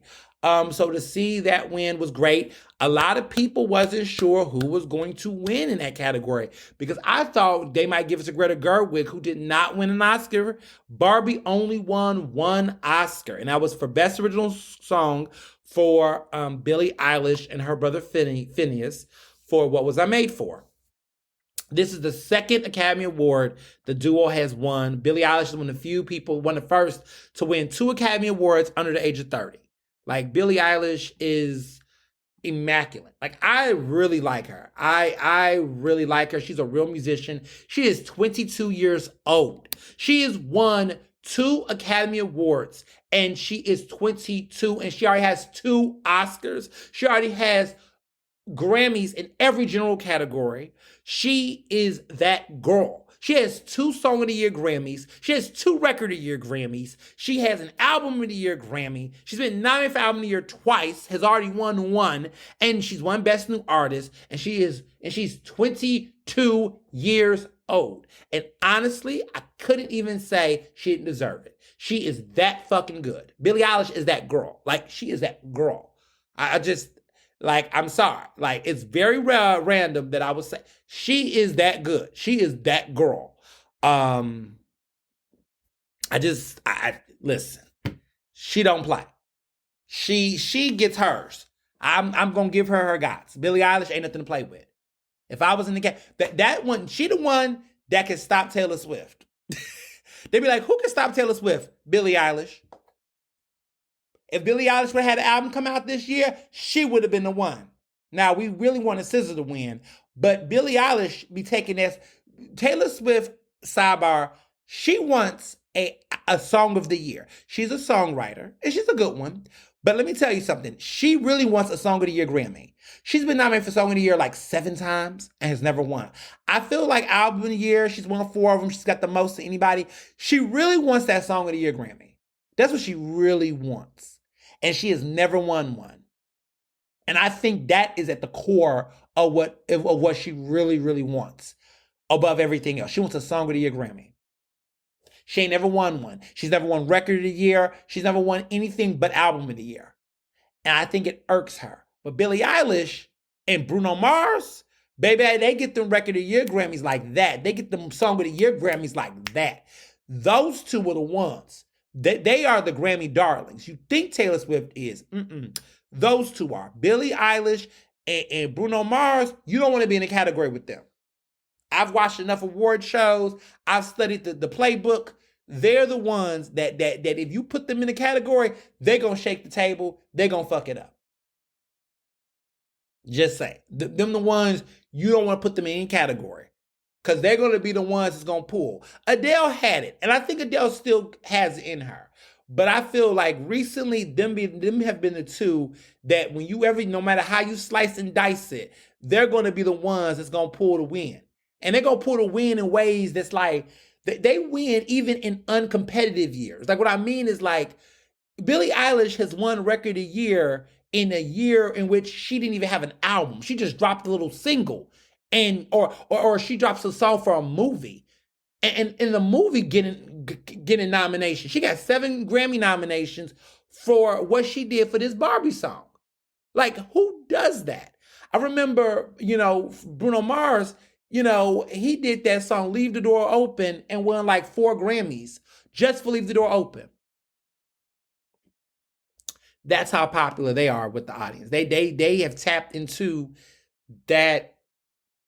They old heads love them, young people love them, middle-aged people love them. They just have that kind of swag. So very nice. She's won her second Oscar. Her previous one was for No Time to Die from the Bonds film. I feel like anybody who does a song for any 007 film is just gonna win an Oscar. Sam Smith, Adele for Adele. I love that song. Oh yes. I never forget that Skyfall. Skyfall. That was my song right there. But all three, Billie Eilish, Sam Smith, and Adele, all three of them had won for James Bond films. So those were good moments. The bad and the ugly. So the bad. What was the bad? Well, let me talk about the good too. The other good thing. The other good thing was the awards went really smooth this year. There was no hiccups. There were no hiccups. Like everything kind of moved really efficiently, like very efficiently. Like it was not too long. It wasn't short, but it wasn't too long, but it wasn't short. The flow just was really good. It wasn't a boring show. It just really went well. It just was a very good upbeat. Mm, what else? I thought the presenters looked good. I thought the presenters looked good. I thought the musical performances were pretty good, pretty much in good taste. I just thought the show was really just well run. Like it wasn't any, too many gaffes or anything. I just thought it was a very good, fun, upbeat show. The bad. The bad was Jimmy Kimmel. So I struggle with Jimmy Kimmel. There were some really good funny moments, like when he said, isn't it past your jail time regarding Trump? Because him and Trump been beefing. And that was very funny. In the beginning of the show, he came in really hard, made a couple of funny jokes, but he just there is some racial undertone with him. I mean, he had some controversy many years ago doing blackface, many years ago, and yeah. But he made a joke to Domingo Coleman, who is going to be playing Joe Jackson in the Michael Jackson biopic coming up, which is a very interesting. That's gonna be interesting to see. And he made some joke about Maestro, which was Bradley Cooper, and remember the infamous nose, and tried to say, oh, if you thought the controversy with the nose was with Bradley Cooper, imagine what's going to happen with this film. And I was like, are we making a black nose joke? Not in good taste. And also not in good taste. So there's that Latino actor who is in his original show, but this act that they've been doing, I don't know how long he's been able to keep this going with this Mexican actor who has the strongest accent, has the mustache, plays into these stereotypes. He's promoting Don Julio tequila, and he's drinking a margarita, and it's like all the racist tropes, the whole thing. It's just like that sketch has always been a Jimmy Kimmel show, but they brought it to the Oscars, and I just found it so cringy. Like, it was weird because the Oscars was just like, I'm like, this is a weird moment because it's like, in some sense, they're trying to be progressive. There was a wonderful indigenous performance from the musical team behind Killers of the Flower Moon, and they had this moment in the film in the show which was very powerful. And I'm just thinking to myself, this is an industry in this weird moment, like this crossover, this crossroads where they're trying to, in many ways address the past ongoing racist problematic history of cinema. But then there's these tropes that they still kept. And so that felt really weird in that room at that time, especially given the lack of Latino representation in Hollywood and in these nominations. There's been an up score of Asian representation in Hollywood and in movies and films. And I'm wondering if we are at the part where we're going to see Latinx films. There was a moment where it was a little bit with, Alexandra Caron and other Latinx directors getting recognized in nominated films like Roma and whatnot. But then there seems to be a subside of that.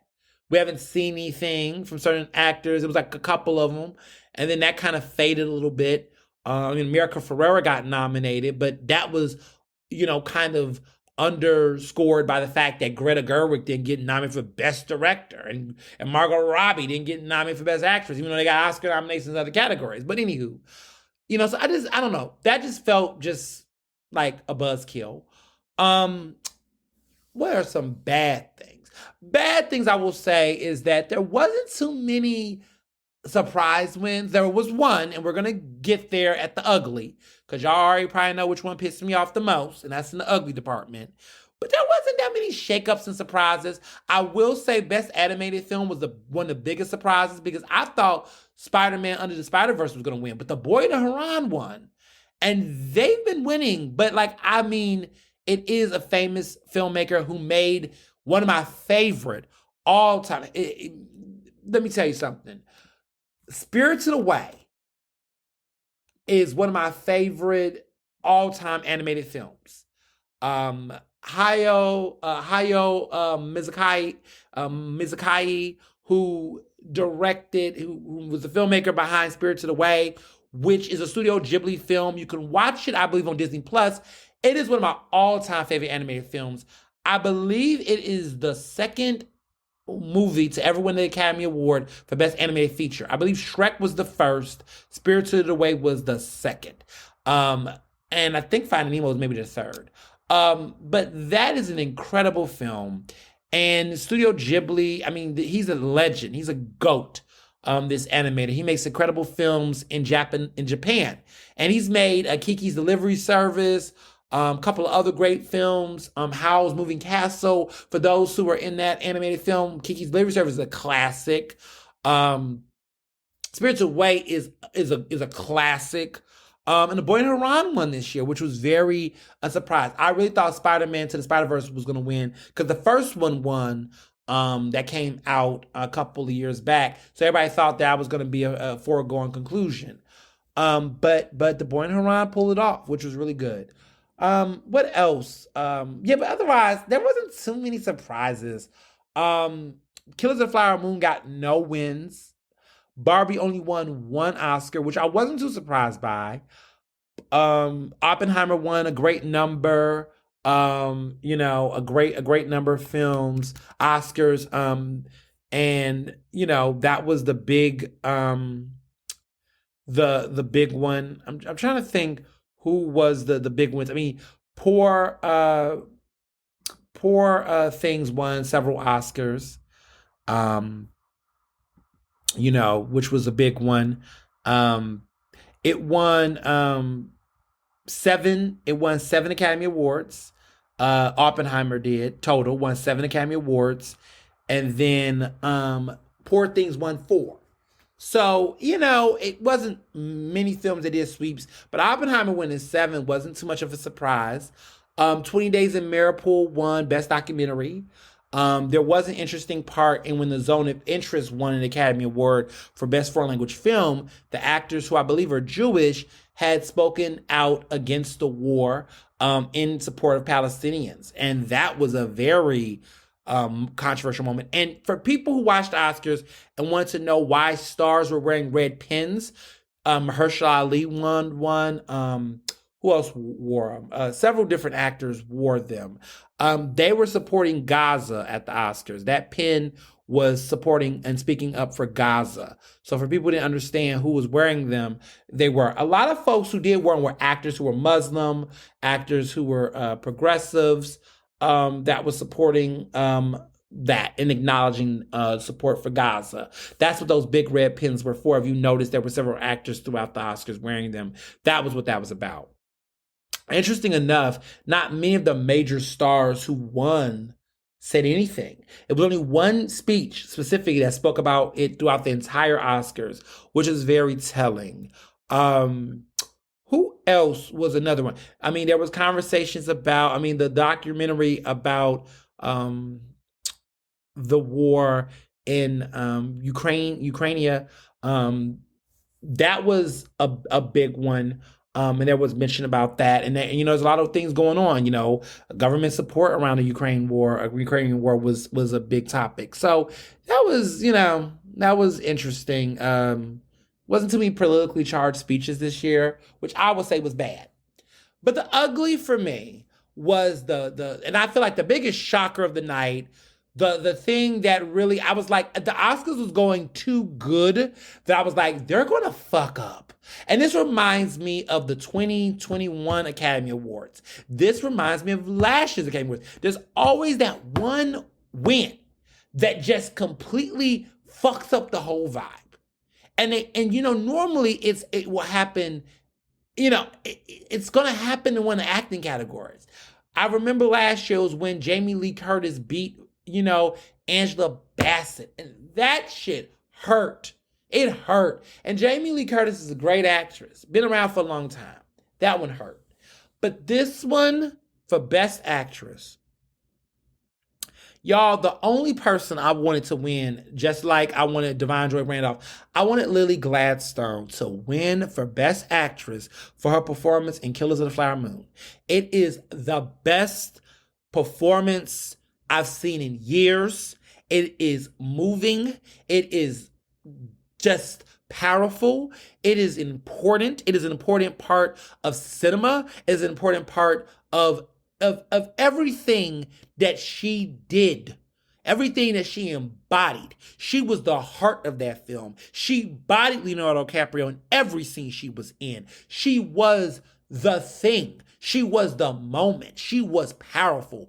I mean, it is an important performance. She plays a real-life Native American woman. She's a Native American actress. Roles like that come once in a century for any woman of that origin, that background.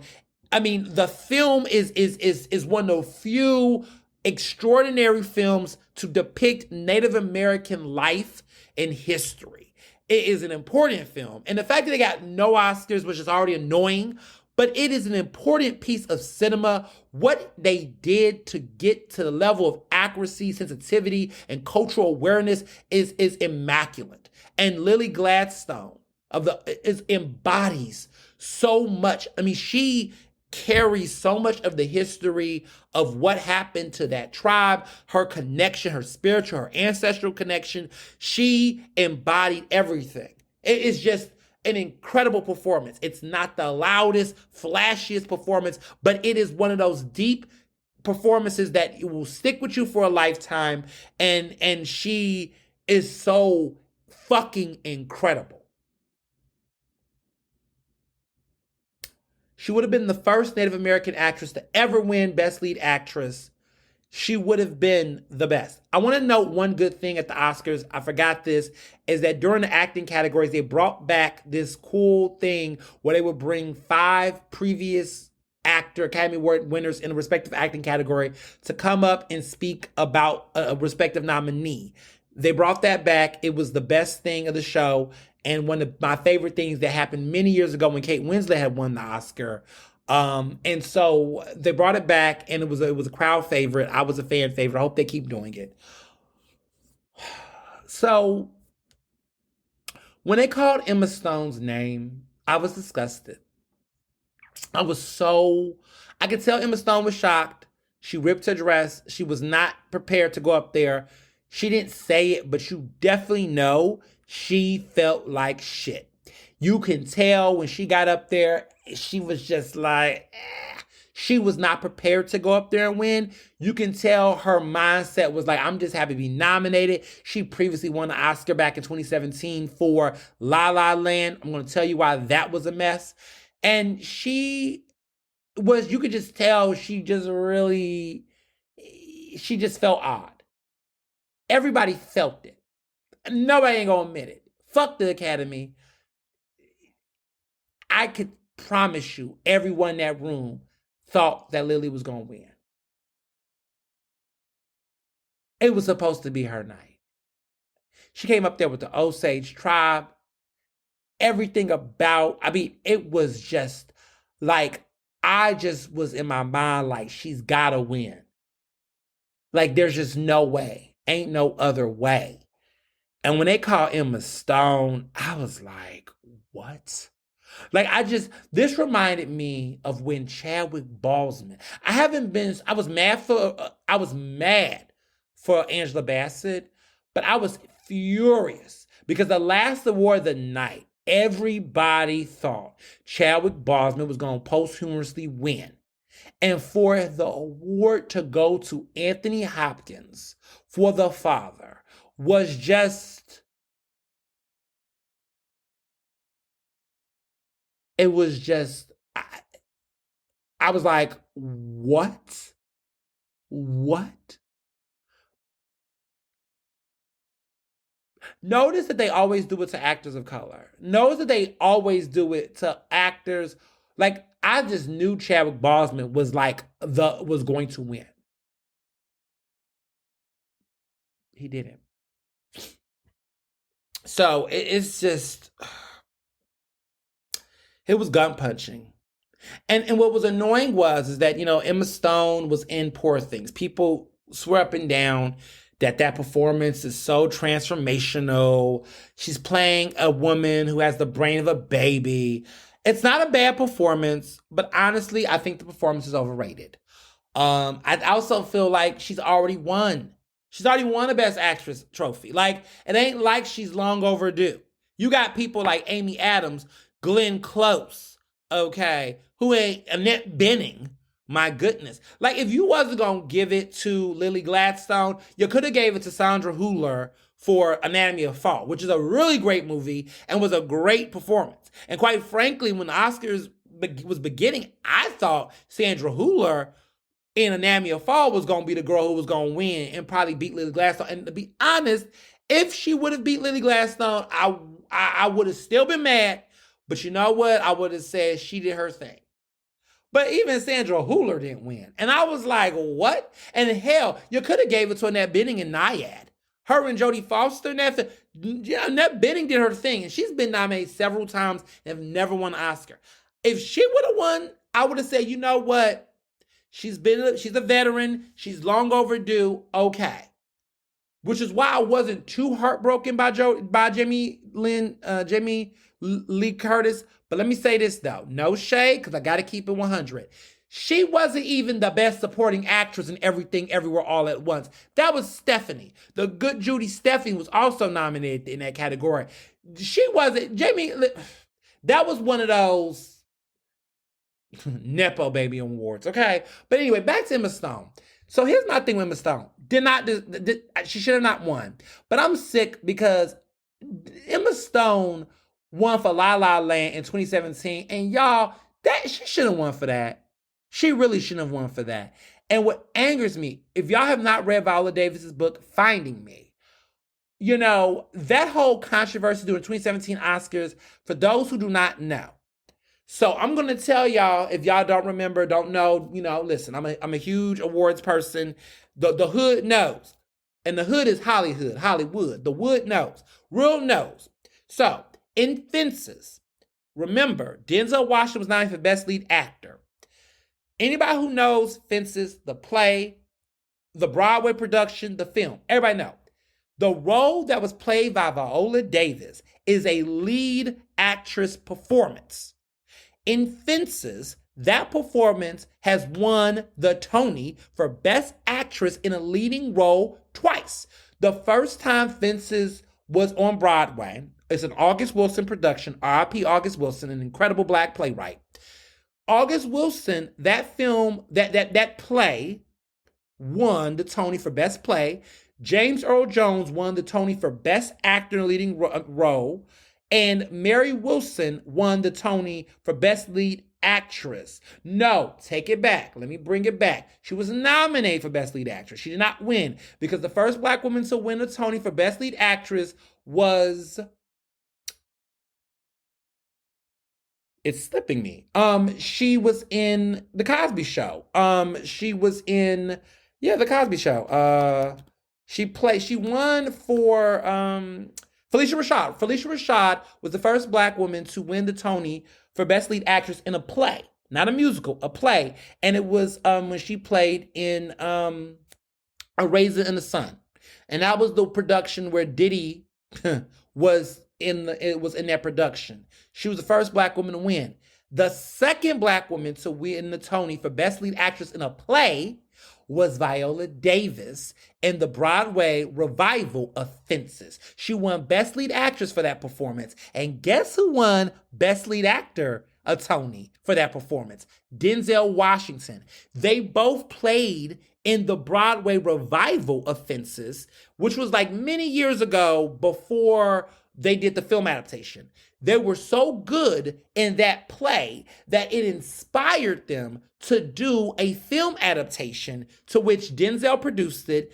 Denzel also directed it, and Viola Davis played the same role. Now, initially, the Oscar campaign was that Denzel and Viola would both campaign for the lead acting categories. And anybody who watched Fences know that Viola Davis bodied Denzel in that production. In the Broadway production, they were fucking incredible. And they both killed it. And they both won Tonys. And then they were going to do it at the Oscars. And I said, when it came, I said, Viola is going to finally win that Best Actress Lead Performance. I just knew it. I said, she's got to win. She's so great. But somewhere in that Oscar campaign, Emma Stone was getting a lot of traction. She was an ingenue. An ingenue was a young white woman. Young white women getting Academy Awards is like a thing. The ingenue is a whole thing in awards. Look it up. But the ingenue is the young white girl persona that wins that Oscar. They don't like to give it to older women traditionally. They love to give it to that young starlet darling. Oscars for actors is very different. They typically give the Oscar to older men, but they love to give the Oscar to younger women. Think, what's some young women who've won? I like a lot of young women. Natalie Portman in Black Swan, Gwyneth Paltrow in Shakespeare in Love, Brie Larson in Room, Jennifer Lawrence in Silver Linings Playbook. Like, they traditionally love Emma Stone in fucking, La La Land. They love to give the Oscar to young women that they typically do. Think about Meryl Streep. Like, Meryl Streep won her Oscars, her first 2 Oscars, she's got 3 of them, when she was younger. It took her like 29 years before she won her next Academy Award, even though she was nominated over 15, 16 times.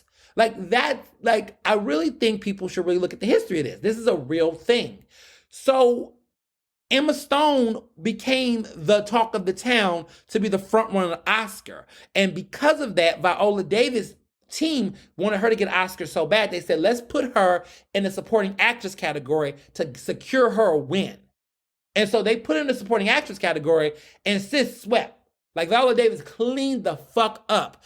That is known as category fraud, even though there's no penalty for it. But category fraud is typically what they call it, is when they put an actor, and a campaign team will put an actor in a supporting role to guarantee them a win.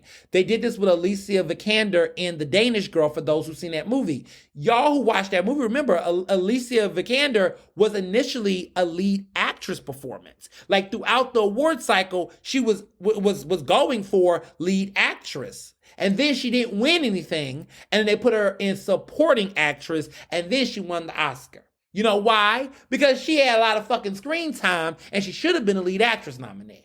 Now, what's interesting was with Lily Gladstone was initially they were going to put Lily Gladstone in the supporting actress category, but then they decided, nope, let's give her lead actress. And she was doing good. She did win at some major award shows, but in the end, she didn't come out on top.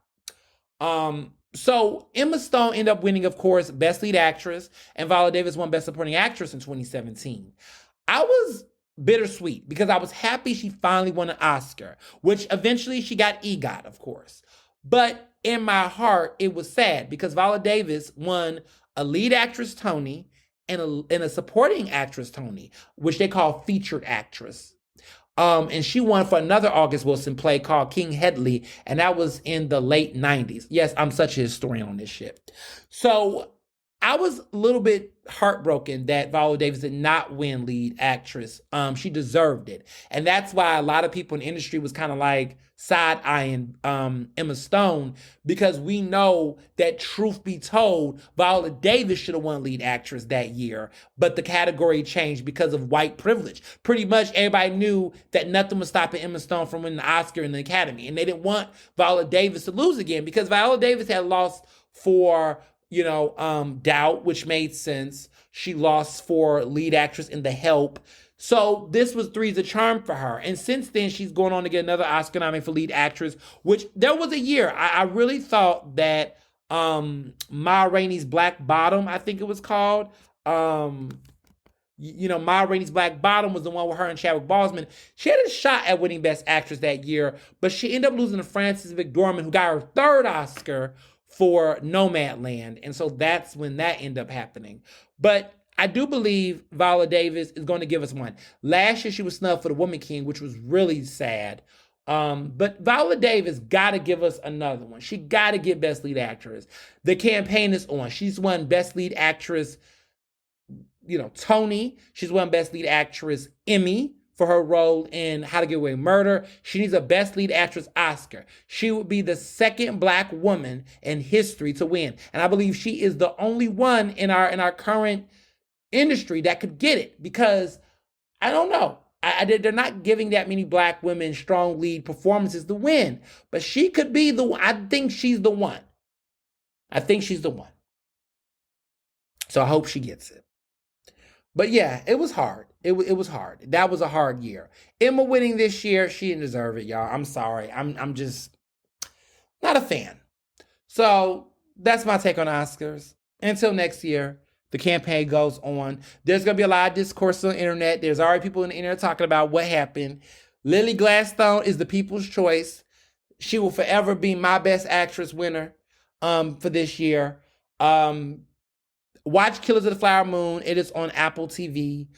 If you haven't seen that performance, please watch it. It is incredible. And honestly, man, I felt that. I really did. I don't know. I get really invested in these award shows. Yeah, I'm sorry. I can't help myself. It's how I feel about the Grammys. Grammys be getting in my back. And going to the Grammys in person, like if I was the Oscars,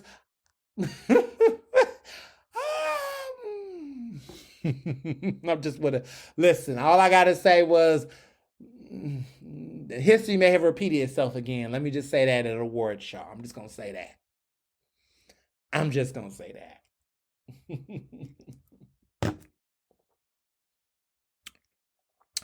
So in music this week, the only thing I'm talking about is Eternal Sunshine by Ariana Grande. A great album. Ariana Grande did her thing. I can't take it from her. She ate. Ariana Grande, being a white woman, going to her white roots as a white woman, has been a joy to watch. This album is cohesive as fuck. I love a cohesive album. They're such a dying breed, cohesive albums. Albums that are on a theme, albums that are focused, albums that are just very cohesive. She did her thing. I see it getting a nomination for Best Album of the Year. I don't know if it's going to win because, we got Beyonce in 2 weeks. We got Taylor Swift next month.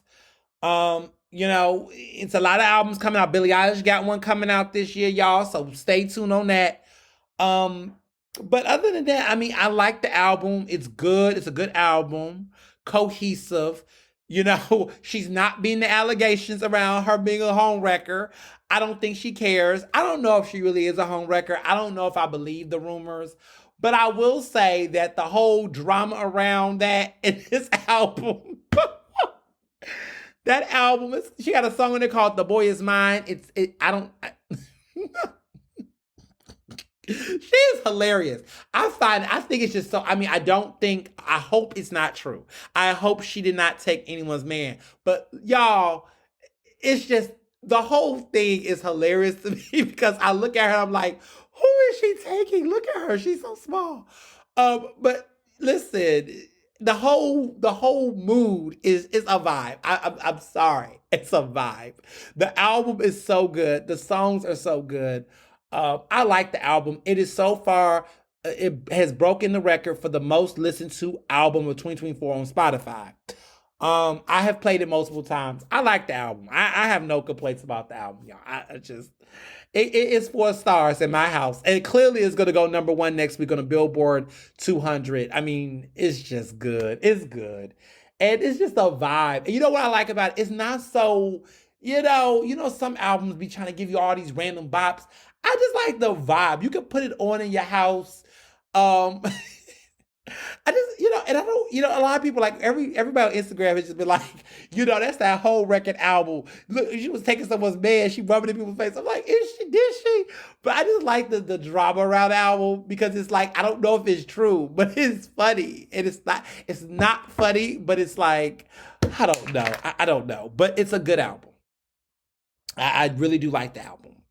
As far as TV go, Abbott Elementary episode came to us very late in the week, but it was a treat.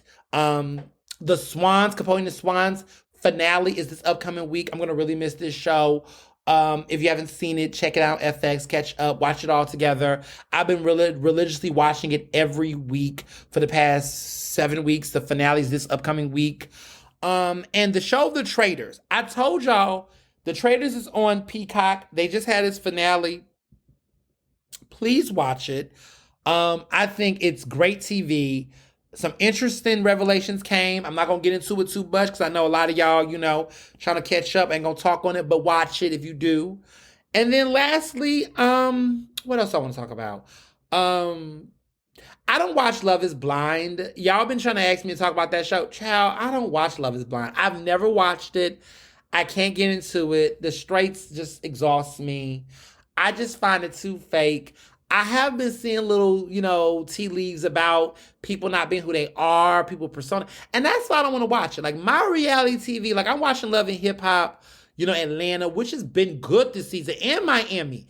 I know some of y'all done got older, don't want to watch it no more, whatever. But for people who still watch it like myself, they have done a good job this season. I have personally been a fan of this season. I really have been a fan this season. I feel like they have done a big one this season with those two shows. What else? Yeah, that's everything. I gave y'all a good episode. Y'all can tell I'm back to normal because I gave y'all a real full-length show. Like we back. But we also are washing our hands. Okay, we're not touching our face. We fist bumping people we don't know. We backing the fuck up.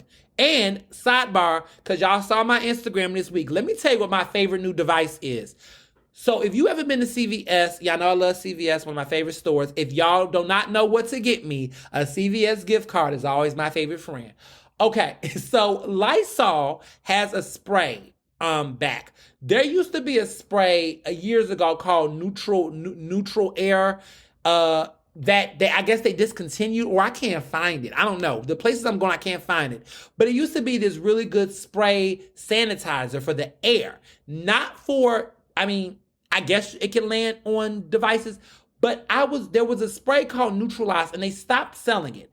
But they have a new one out in this really good can. They got different scents. But this spray kills 99% of the germs and bacteria in the air. It cleans it's air pollution. I love it. I have it for my house. One of the things I do every day is I ventilate in my place. Ventilation, y'all, is simply opening the window of your apartment, your house, or whatever, and for about a good 15 to 20 minutes, letting the air clear out, bringing in cool air, whatever air in, out. You got to switch your air out. And you should do it regularly throughout the day, depending on how you live, depending on how big your place is. But ventilation will change your life. I'm really into good housekeeping lately, y'all. I've been reading about fans and everything. But ventilation, if you don't ventilate, please ventilate. Okay, seriously, ventilate your place. Let the air out. Even if you think your air clean, whatever. Just ventilation is key. I don't care if it's cold outside or hot outside. Just get the air out. Switch your air out. And let me also tell you this. That Lysol air sanitizer, if you don't know where to find it, maybe get it off of Amazon or wherever. But that has been everything. I feel like there's an improvement in my quality of life, but it is good for the house because you might be cooking, you might be letting out fumes, but it's something about disinfecting the air around your place. If I could spray that in every place, listen, I teach y'all, I'm bringing it into my classrooms. I'm spraying. It kills bacteria in the air because a lot of stuff that we're getting, like COVID, all this, is bacteria in the air. It's airborne. And if people are not going to be wearing masks anymore, how are we getting this air clean? How are we killing this bad breath that's in the area? That's the way to do it. It literally kills airborne shit. So in my room, in my classroom, I tell my students, like, now, look, I'll be like, y'all, I'm about to spray. I spray before they come in. I say, listen, I'm about to spray real quick. And what I love about the spray is it's not a super fragrance. So no allergies, none of that. But I spray because we killing germs. We not, I don't play. I've become a germaphobe a little bit, y'all. Not too much. I mean, I'm just not taking any risks as much as I can. So that's my recommendation. This week coming up, I'm paying attention to what's going down. But as always, be well and be best. Ernestly Speaking is recorded in Philadelphia, Pennsylvania, and can be found on Apple Podcasts, Google Podcasts. To stay up to date with the latest on the show, follow me on Facebook, Twitter, and Instagram at Mr. Ernest Owens. Use the hashtag Ernestly Speaking to tell me what you thought about this episode, and check out my website at ernestowens.com.